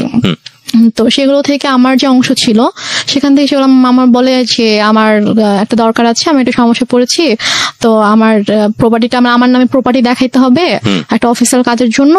তো আমার নামে তো ওরকম কিছু নাই, মানে শহরে ওরকম কিছু নাই, তো তুমি তোমার যে শহরের জমিটা আছে তুমি তোমার অংশটুকু আমার নামে তুমি অফিসিয়াল একটু লিখে দাও, দেন আমি এবার তোমাকে ব্যাক করে দিব। তো আমি ভেবেছি হয়তো সত্যি কোনো সমস্যা হয়েছে, এই জন্য হয়তো চাচ্ছে। আমার আসলে মানে আমি বুঝে উঠতে পারিনি যে এটার মাঝে যে কি ছিল, এটা কেন আম্মু এরকম করছে। তো আমি সরল বিশ্বাসে আমি লিখে দিই, আম্মু আমাকে পেপারস নিয়ে আসে, কিছু স্ট্যাম্প নিয়ে আসে, তো স্ট্যাম্পে আমি সিগনেচার করে দিই। তো নিয়ে আসার পর একদিন আবার রেজিস্ট্রার অফিসেও যেতে হয়, তো ওখানে কেউ কিছু সাইন করতে, ওখানে সাইন করে দিই। আম্মু আমাকে বলেছে কয়েক মাস পর ওটা আবার আমার নামে দিয়ে দিবে। এটা হচ্ছে 2013 সালের সেপ্টেম্বরের মিডলের দিকে ঘটনা। তো আমার শহরে যে জায়গাটা ছিল ওটা অলমোস্ট 20 লাখের মতো ছিল, ওইটার প্রাইস ছিল। তো তারপর আমারটা নিয়ে নেয়, আমার জুয়েলারি তো আমার কাছে ছিল। তো তারপর হঠাৎ করে একদিন আমার হাতে একটা রিং ছিল, যেটা আমার বিয়ের রিং ছিল। তো আমাকে একদিন হঠাৎ করে বলছে যে তুমি তোমার তো ডিভোর্স হয়ে গেছে, তুমি কেন এই রিং এখনো পরে আছো? তা আমি বলছি এটা আমি সবসময় পরে থাকবো, এটা আমার সাথে থাকবে। বলছে এটা আমাকে দাও। আমার প্রায় মানে ঝাঁপিয়ে পড়ে আমার হাত থেকে জোর করে রিংটা নিয়ে যায়। এবং আমার শ্বশুর বাড়ি থেকে আমাকে যে গহনাগুলো দেওয়া হয়েছিল সেগুলো আমার মায়ের কাছেই ছিল। তো তারপর নিয়ে যায়, তারপর হচ্ছে আমার কাছ থেকে আমার যে জমি ছিল শহরে যেটা ছিল ওটাও নিয়ে যায়। তারপর আমার দাদুর বাড়িতে আমাদের নামে যেটা ছিল, মানে আমার নামে আলাদা করে যেটা ছিল, সেটাও হঠাৎ করে একদিন বলে যে আমার কিছু টাকা দরকার, তো ওইটা তোমার চাচার কাছে সেল করে দিব, তোমার চাচার সাথে কথা হয়েছে, উনি আমাকে ক্যাশ দিবে, তো ওনাকে তোমার ওই জমিটা ওনার নামে লিখে দিতে হবে। লিখে দিলে উনি আমাকে ক্যাশ দিবে, আমার কিছু ক্যাশ দরকার। আমি সেটাও মানা করি না, আচ্ছা ঠিক আছে। আমি গিয়ে ওখানে আমার দাদুর বাড়ি ওখানকার রেজিস্টার অফিসে গিয়ে ওখানে সাইন করে দিই, আমার চাচা তাকে ক্যাশ দেয়, তারপর চলে আসি। তো বলা যায় তখন থেকে আমার কাছে কিছুই নেই, লাইক আমার নামে কোনো জায়গা জমি টাকা পয়সা কোনো গহনা কিছুই নেই আমার কাছে। আমি একদমই মানে নিঃস্ব হয়ে গেছি বলা চলে। আর আমি পড়াশোনাও করতাম না, কারণ আমি পড়াশোনা করার মতো মানসিক অবস্থায় ছিলাম না। আর আপুর কাছ থেকে আম্মু পার মান্থ অনেক বড় একটা অ্যামাউন্ট নিত আমার স্টাডি পারপাস, যে ওর জন্য 3টা টিচার রাখা হয়েছে। এটা আপনার বড় বোনের কাছ থেকে নিত? হ্যাঁ, বড় বোনের কাছ থেকে নিত। আপু তো এমনিতেই আমার জন্য টাকা পাঠাতো, বাট এক্সট্রা করে নিত যে 3টা টিচার রাখা হয়েছে, তো ওদেরকে অনেক বড় অ্যামাউন্ট পে করতে হয়, তো ওর জন্য এটা পাঠাবা। তো আপু সেটাও পাঠাইতো, বাট আমার কিন্তু কোনো টিচার ছিল না, আমি তো পড়তাম না। তো তারপরে গিয়ে যেটা হয়, আমার থেকে যখন আম্মু সবকিছু নিয়ে নেয়, তো তারপর কিছুদিন পর থেকে আম্মু মানে একটু অন্যরকম কথাবার্তা শুরু করে আর কি। টেল মি ফ্র্যাঙ্কলি, যেটা আপনার সঙ্গে হয়েছে, মানে কি বলেছে অন্যরকম বলতে আমি বুঝবো না, ঘটনা জানতে চাই, হোয়াট হ্যাপেন্ড। ঘটনা হচ্ছে আম্মু হঠাৎ করে একদিন আমাকে অনেক বাজে একটা প্রপোজাল দেয়। কি বলে? আম্মু আমাকে একদিন, আমি আমার রুমে ছিলাম, তো আমাকে এসে বলছে যে মানে একজনের নাম বলেছে যে অমুক বলেছে সে তোমার সঙ্গে, তোমাকে সে 10,000 টাকা দিবে। Are you sure? জি। তো ফার্স্ট অফ অল আমি একটু থামাচ্ছি আপনাকে, বিকজ এটা এই লাইনগুলো আমি রেডিওতে প্রচার করিনি, আমি এখানে অনেক কিছু মিউট করে দিয়েছি, বিকজ আমি জানি আমার শ্রোতারা যেটা বোঝার দরকার বুঝে নিয়েছে এবং আমিও বুঝে নিয়েছি। কিন্তু আমার এখানে অনেক বড় কথা আছে এই কারণেই যে মা তো মাই। আমি বললাম তো আপনাকে, শেষ পর্যন্ত সে যাই করুক না কেন সে আমাদের কাছে সম্মানেরই থাকবে, কিন্তু এটা আপনার জীবনে ঘটেছে সে কারণেই এটা জীবন গল্প। আমি আপনাকে আবারও সতর্ক করছি রেনুমা, জি, এই গল্পটা রেডিওতে এখন মানুষ শুনছে এবং আমাদের ইউটিউবে সারাটা জীবন এটা থেকে যাবে। হ্যাঁ, সো ইফ ইউ হ্যাভ, মানে আপনার এখনো চান্স আছে, আপনি যদি মনে করেন যে না আপনি যেটা বলেছেন সেটা আপনি উইথড্র করবেন, ইউ ক্যান উইথড্র দিস। হ্যাঁ, আমি দরকার হলে এই লাইন সবগুলো বাদ দিয়ে দিব, রেডিওতে প্রচার করবো না। হ্যাঁ, যেভাবে এটা হয়েছে বা যা হয়েছে, যদি আপনি মিথ্যা বলে থাকেন, কারণ মা কিন্তু মাই। এবং একটা বড় জিনিস কি আমি বলি, সৃষ্টিকর্তা পৃথিবীতে আমাদেরকে সর্বশ্রেষ্ঠ যে উপহারটা দিয়েছেন সেটা হচ্ছে মা। হ্যাঁ, এবং পৃথিবীর একটা কথা আছে না, খুনি যদি, সন্তান যদি খুন করে পৃথিবীর কোথাও জায়গা নেই, কিন্তু মায়ের আঁচলের নিচে সে জায়গা পায়। এমন একটা, আমি বলছি না যে খুন করে মায়ের আঁচলের নিচে জায়গা পায় মানে হচ্ছে মা খুব ভালো বা এরকম কোনো কিছু না, মানে আমি বলতে চাচ্ছি যে এত কোথাও যদি জায়গা না থাকে তাহলে এরকম একটা জায়গা আছে। এবং মায়ের ব্যাপারে আমাদের ধর্ম, ইসলাম ধর্ম যেটা বলে, সর্বোচ্চ রকম সহনশীলতা বলেছে। এবং বাবা মায়ের সেবা দানের জায়গাটাতে এমন বলা হয়েছে যে যখন তারা বৃদ্ধ হয় তখন তাদেরকে এমন ভাবে লালন পালন করো যেভাবে তোমাদেরকে ছোটবেলায় লালন পালন করা হয়েছে, এবং শব্দটি পর্যন্ত উচ্চারণ করো না, এইরকম প্রায়োরিটি দেওয়া হয়েছে। তো এবং আরো আপনি যদি নিজে খোঁজ করেন আপনি নিজেই দেখতে পারবেন। আমি একজন ধর্মীয় বেত্তা নই, আমি যতটুকু জানি ততটুকু আপনার সঙ্গে শেয়ার করলাম। তো এটা তো ধর্মীয় দিক, আপনি ধর্মীয় দিকের বাইরেও যদি আসেন, সামাজিক ভাবেও যদি আসেন, পারিবারিক ভাবেও আসেন, একটা মা সমাজের জন্য, পরিবারের জন্য কত বড় ভূমিকা রাখে এটা বলার অপেক্ষা রাখে না, সেটা সারা দুনিয়া ব্যাপী সমান। But your case is truly exceptional যদি সেটা হয়ে থাকে। সো আমি আপনাকে আরেকবার সুযোগ দিচ্ছি যে আপনি যেটা বলছেন চাইলে আপনি সেটা উইথড্র করতে পারেন। আমি সেটা উইথড্র করবো না, কারণ এটা আমার সাথে ঘটেছে। আমার নিজের মা যে আমাকে জন্ম দিয়েছে সে আমার সাথে এরকম করেছে। ওকে, তারপর কি হলো? তারপর আমার মা আমাকে এভাবে বলার পরে আমি এতদিন সবকিছু সহ্য করেছি। আমি হয়তো টুকটাক তর্ক করেছি, ঝগড়া করেছি, বাট ওরকম এক্সট্রিম লেভেলের আমি কখনো কিছু করিনি, আমি চুপি থেকেছি। বাট আমাকে যেদিন থেকে এই কথাটা বললো তখন থেকে আমি আর কি টোটালি আমি বুঝে যাই না, এই মানুষটা কখনো আমার ভালো চাইনি। সো আপনার লেখাপড়া কি ওই সময়টাতে স্টপ ছিল? আমার লেখাপড়া স্টপই ছিল, কারণ আগে আমি মেন্টালি ডিপ্রেস ছিলাম, আমি পড়তে পারতাম না, আমি পড়তাম না। তারপর বাসায় কোনো টিচারও ছিল না। যে লোকটার নাম বলা হয়েছে সে লোকটাকে আপনি চিনতেন? হ্যাঁ, লোকটাকে আমি চিনতাম।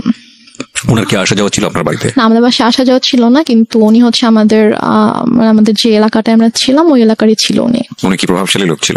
মোটামুটি।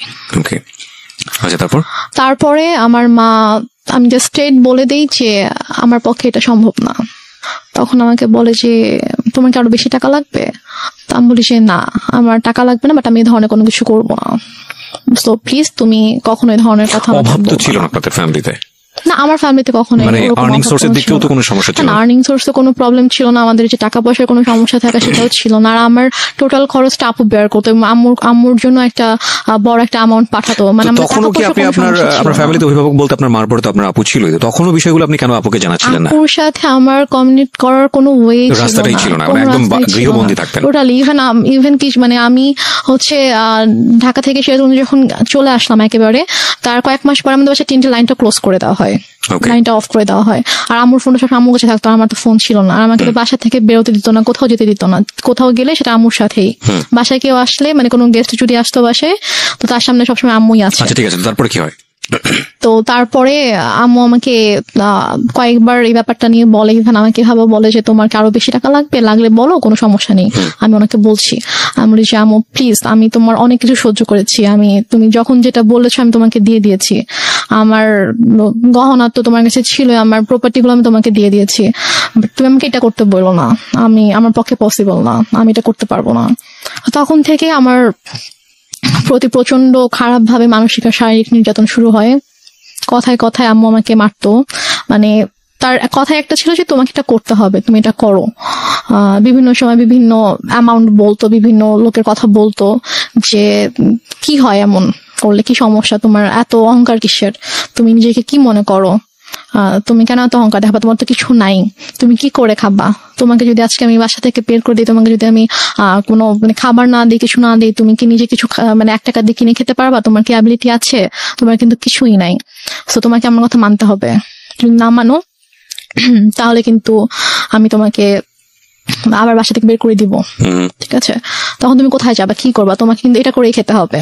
সো বেটার তুমি আমার কথা শুনো, এখানে থাকো, থেকে করো। আমি বলছি আমি এটা করবো না। তারপর গিয়ে যেটা হয় সেটা হচ্ছে যে আমাকে প্রচন্ড মারতো, মানে হাতের কাছে যেটাই পেতো সেটা দিয়ে আম্মু আমাকে মারতো।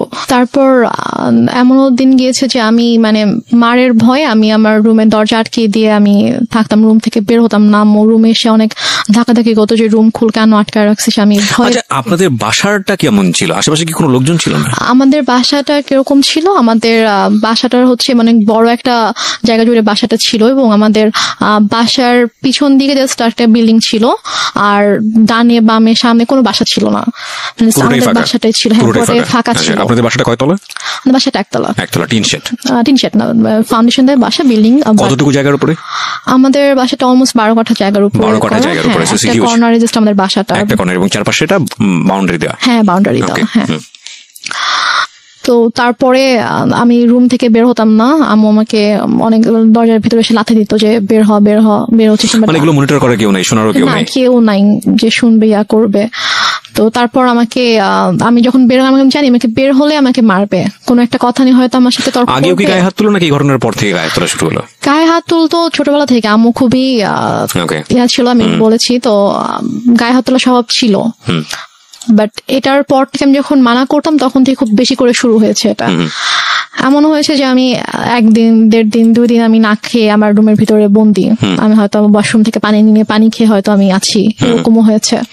তো এক পর্যায়ে এভাবেই চলতে থাকে, এভাবে চলতে চলতে 2014 সালের ফেব্রুয়ারিতে আমার ভাইয়া একদিন ফোন করে, দুলাভাই, জি আমার দুলাভাই একদিন ফোন করে বলে যে আমি তো দেশে আসতেছি, তো আমি 7 দিনের জন্য দেশে আসবো, তো 2 দিন হয়তো আমি সিরাজগঞ্জে থাকবো, এটা বলে। তো তখন আর কি আমার আম্মু আমার জন্য টিচার রাখে, ফেব্রুয়ারিতেই টিচার রাখে, 2 জন টিচার রাখে, একজন হচ্ছে ম্যাথের জন্য আর একজন ইংলিশের জন্য।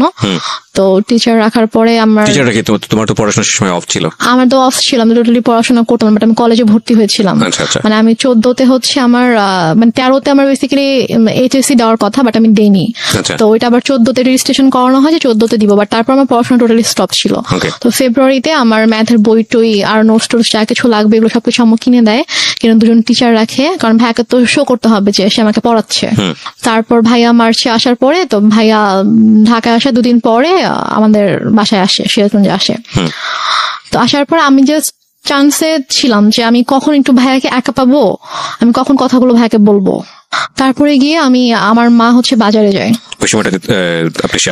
হ্যাঁ, আমার ভাইয়া যেদিন আসে আমাদের বাসায়, তার পরের দিন সকালে আম্মু নাস্তা দিয়ে দেন, বলে যে তুমি ভাইয়াকে নাস্তা করো, আমি একটু বাজারে গিয়ে আমি একটু মাছ নিয়ে আসি। তো আম্মু যায়, যাওয়ার পরে এই ফাঁকে আমি ভাইয়াকে সবকিছু বলে দিই, মানে একদম আবু মারা যাওয়া থেকে শুরু করে আমার বিয়ে, ডিভোর্স, তারপরে পরের ঘটনাগুলো সবকিছু ভাইয়াকে বলি যে আমাকে এভাবে অত্যাচার করতো। তারপর আমার মা, ওই যে আমি বললাম 2006 সাল থেকে স্টিল আমি যখন 2014তে বাসা থেকে বের হয়ে আসি, তার আগ পর্যন্ত আমার মায়ের যে আপত্তিকর ঘটনাগুলো সবকিছু আমি ভাইয়াকে জানাই। তো ভাইয়া তো শুনে খুবই শকড হয়ে যায় যে তুমি এতদিন কেন জানাও নাই। তো আমি বলি যে আমি এরকম সিচুয়েশন ছিলাম, জানতে পারিনি। তো ভাইয়া তখন বলে ঠিক আছে, কোনো সমস্যা নেই, আমি ঢাকায় যাচ্ছি, আমি ঢাকা যাওয়ার পরে তুমি জাস্ট চুপ থাকো, তুমি মানে বুঝতে দিও না যে তো আমি জানি, মানে তোমাকে মেরে ফেলবে, তোমার ক্ষতি করবে, তুমি জাস্ট বুঝতে দিও না যে আমি সবকিছু তুমি আমাকে বলেছো। ও ভাইয়া আসার আগে আবার আম্মু আমাকে বলে যে যদি কিছু কোনোভাবে জানাস তাহলে কিন্তু তোর খবর আছে, মানে আমাকে হুমকি দেয় যে কিছু জানালে কিন্তু তোর খবর আছে। তো আমি তারপর তো আমি বলি, তো ভাইয়া ঢাকায় যাওয়ার পরে তো ভাইয়া কয়েকদিন পরে কানাডায় চলে যায়। তো যাওয়ার পরে আপুকে বলে ভাইয়া গিয়ে যে ওর সাথে এরকম করেছে আম্মা। তো আপু টয়লেট করতে পারে না, আপু আমাকে ফোন দিয়ে ফেলে, ফোন দিয়ে বলে যে তুমি কেন আমার বোনের সাথে এগুলো করেছো, তোমার কিসের অভাব ছিল, তোমার টাকা লাগবে তুমি বলতা, আরো টাকা লাগবে বললাম, তোমাকে টাকা দিতাম, তো তুমি কেন আমার বোনকে এ ধরনের কথা বলেছো কেন? And finally the situation outbursting, going to be outburstered. আমি আসলে ছোট্ট একটা বিরতির পর ফিরে এসে আপনাদেরকে দেখাবো বা শোনাবো ইনফ্যাক্ট যে এই মেয়েটি এখন কোথায় দাঁড়িয়ে আছে বা কি হচ্ছে ওর লাইফে। আমরা এখানে একটা বিরতি নিতে চাই প্রিয় শ্রোতা। আপনারা শুনছেন মিস্টার ম্যাঙ্গো ক্যান্ডি প্রেজেন্স জীবন গল্প। আজকের এই গল্পটি বিশ্বাস না করাটাই ভালো। আমিও বিশ্বাস করতে পারছি না আমার জায়গাটা থেকে, এবং সবকিছু বিশ্বাস করতে হবে এমন কোনো কথাও নেই, কারণ কিছু কিছু বিশ্বাস সামনে আসলে এমন অবস্থা তৈরি করে দেয় যেটা আসলে নিজেকে অস্বস্তির মধ্যে ফেলে দেয়। কি বলবো বলুন, পৃথিবীতে এখন সবকিছুই সম্ভব। এবং এই যে আপনারা যারা ফেসবুকে আছেন, এখন তার ফেসবুকে নাই এমন লোক খুঁজে পাওয়া খুব মুশকিল। কিছুদিন আগে এরকম একটা ভিডিও দেখলাম, কলকাতার ভারতের একটা ভিডিও, যে ছেলে বাবাকে পেটাচ্ছে, এবং সেটার পেছনে আপনি দেখেছেন কিনা জানি না, আপনি তো ফেসবুকে আছেন, সেটা হচ্ছে যে বাবাকে বাবা বোধহয় তার ওয়াইফকে মানে তার মা একটু মিষ্টি খাইয়ে দিয়েছিল, এবং মা হচ্ছে সুগারের পেশেন্ট বা কোনো একটা কিছু, এবং সেটার জন্য সে পেটাচ্ছে তাকে। ওই ভিডিওটা ভাইরাল হওয়ার পর তাকে পুলিশ অ্যারেস্ট করে, এবং ইন্টারেস্টিং ফ্যাক্ট হচ্ছে হলো সেই বাবাই কোর্টে গিয়ে বলেছে যে আমার ছেলে একটা, তাকে যদি না ছেড়ে দেওয়া হয় আমি সুইসাইড করবো, এবং কোর্ট বাধ্য হয়ে তাকে ছেড়ে দিয়েছে।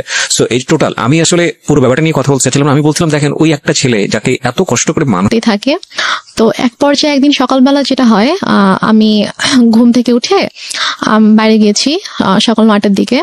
তো আমি পানি খাওয়ার জন্য আমি ডাইনিং এ গিয়েছি। তো আমাদের বাসাটা হচ্ছে ড্রয়িং আর ডাইনিং একসঙ্গে।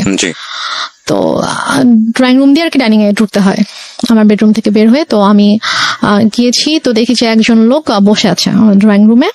তো আমি ফেস চিনতাম, উনিও আমাদের এলাকারই ছিল, আমি ওর ফেস চিনতাম। তো আমি সালাম দিয়েছি, সালাম দিয়ে আমি ডাইনিং এ গিয়েছি, গিয়ে ফ্রিজ থেকে পানি খুলে আমি পানি খাচ্ছি। তো এর মধ্যে দেখেছি ওই লোকটা ডাইনিং এ এসেছে। তো আমি বলেছি যে আপনার কিছু মানে লাগবে, আপনি এখানে কেন? তো বলতেছে যে না, সে আমার হঠাৎ করে আমার হাত ধরছে। আচ্ছা ফাইন রেনুমা, আমি পার্টটা স্কিপ করতে চাই, because I know this part.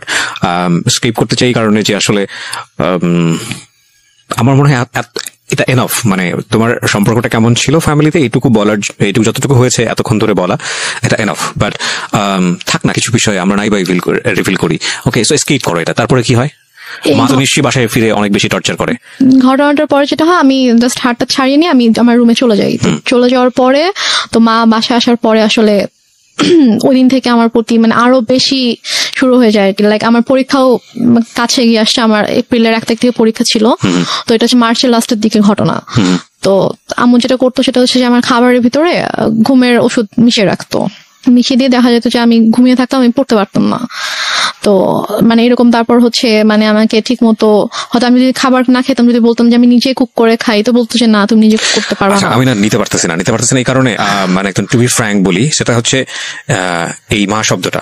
So এটা তোমার লাইফে অনেক ভয়ানক রকমের হয়তো অনেক ট্রমা জাতীয় কোনো কিছু, বাট আমাদের প্রত্যেকের জীবনেই এটা অনেক রেসপেক্টের জায়গাটা থেকে আমরা বরং আর না যাই। আমি বরং কিছু কোশ্চেন করে আজকের অনুষ্ঠানটা ইতির দিকে নিয়ে আসি। I am sorry to say, because আমি তোমার সঙ্গে লম্বা সময় ধরে কথা বলেছি, এবং আমি জানি বিষয়গুলো ইন ডিটেলে আনা উচিত।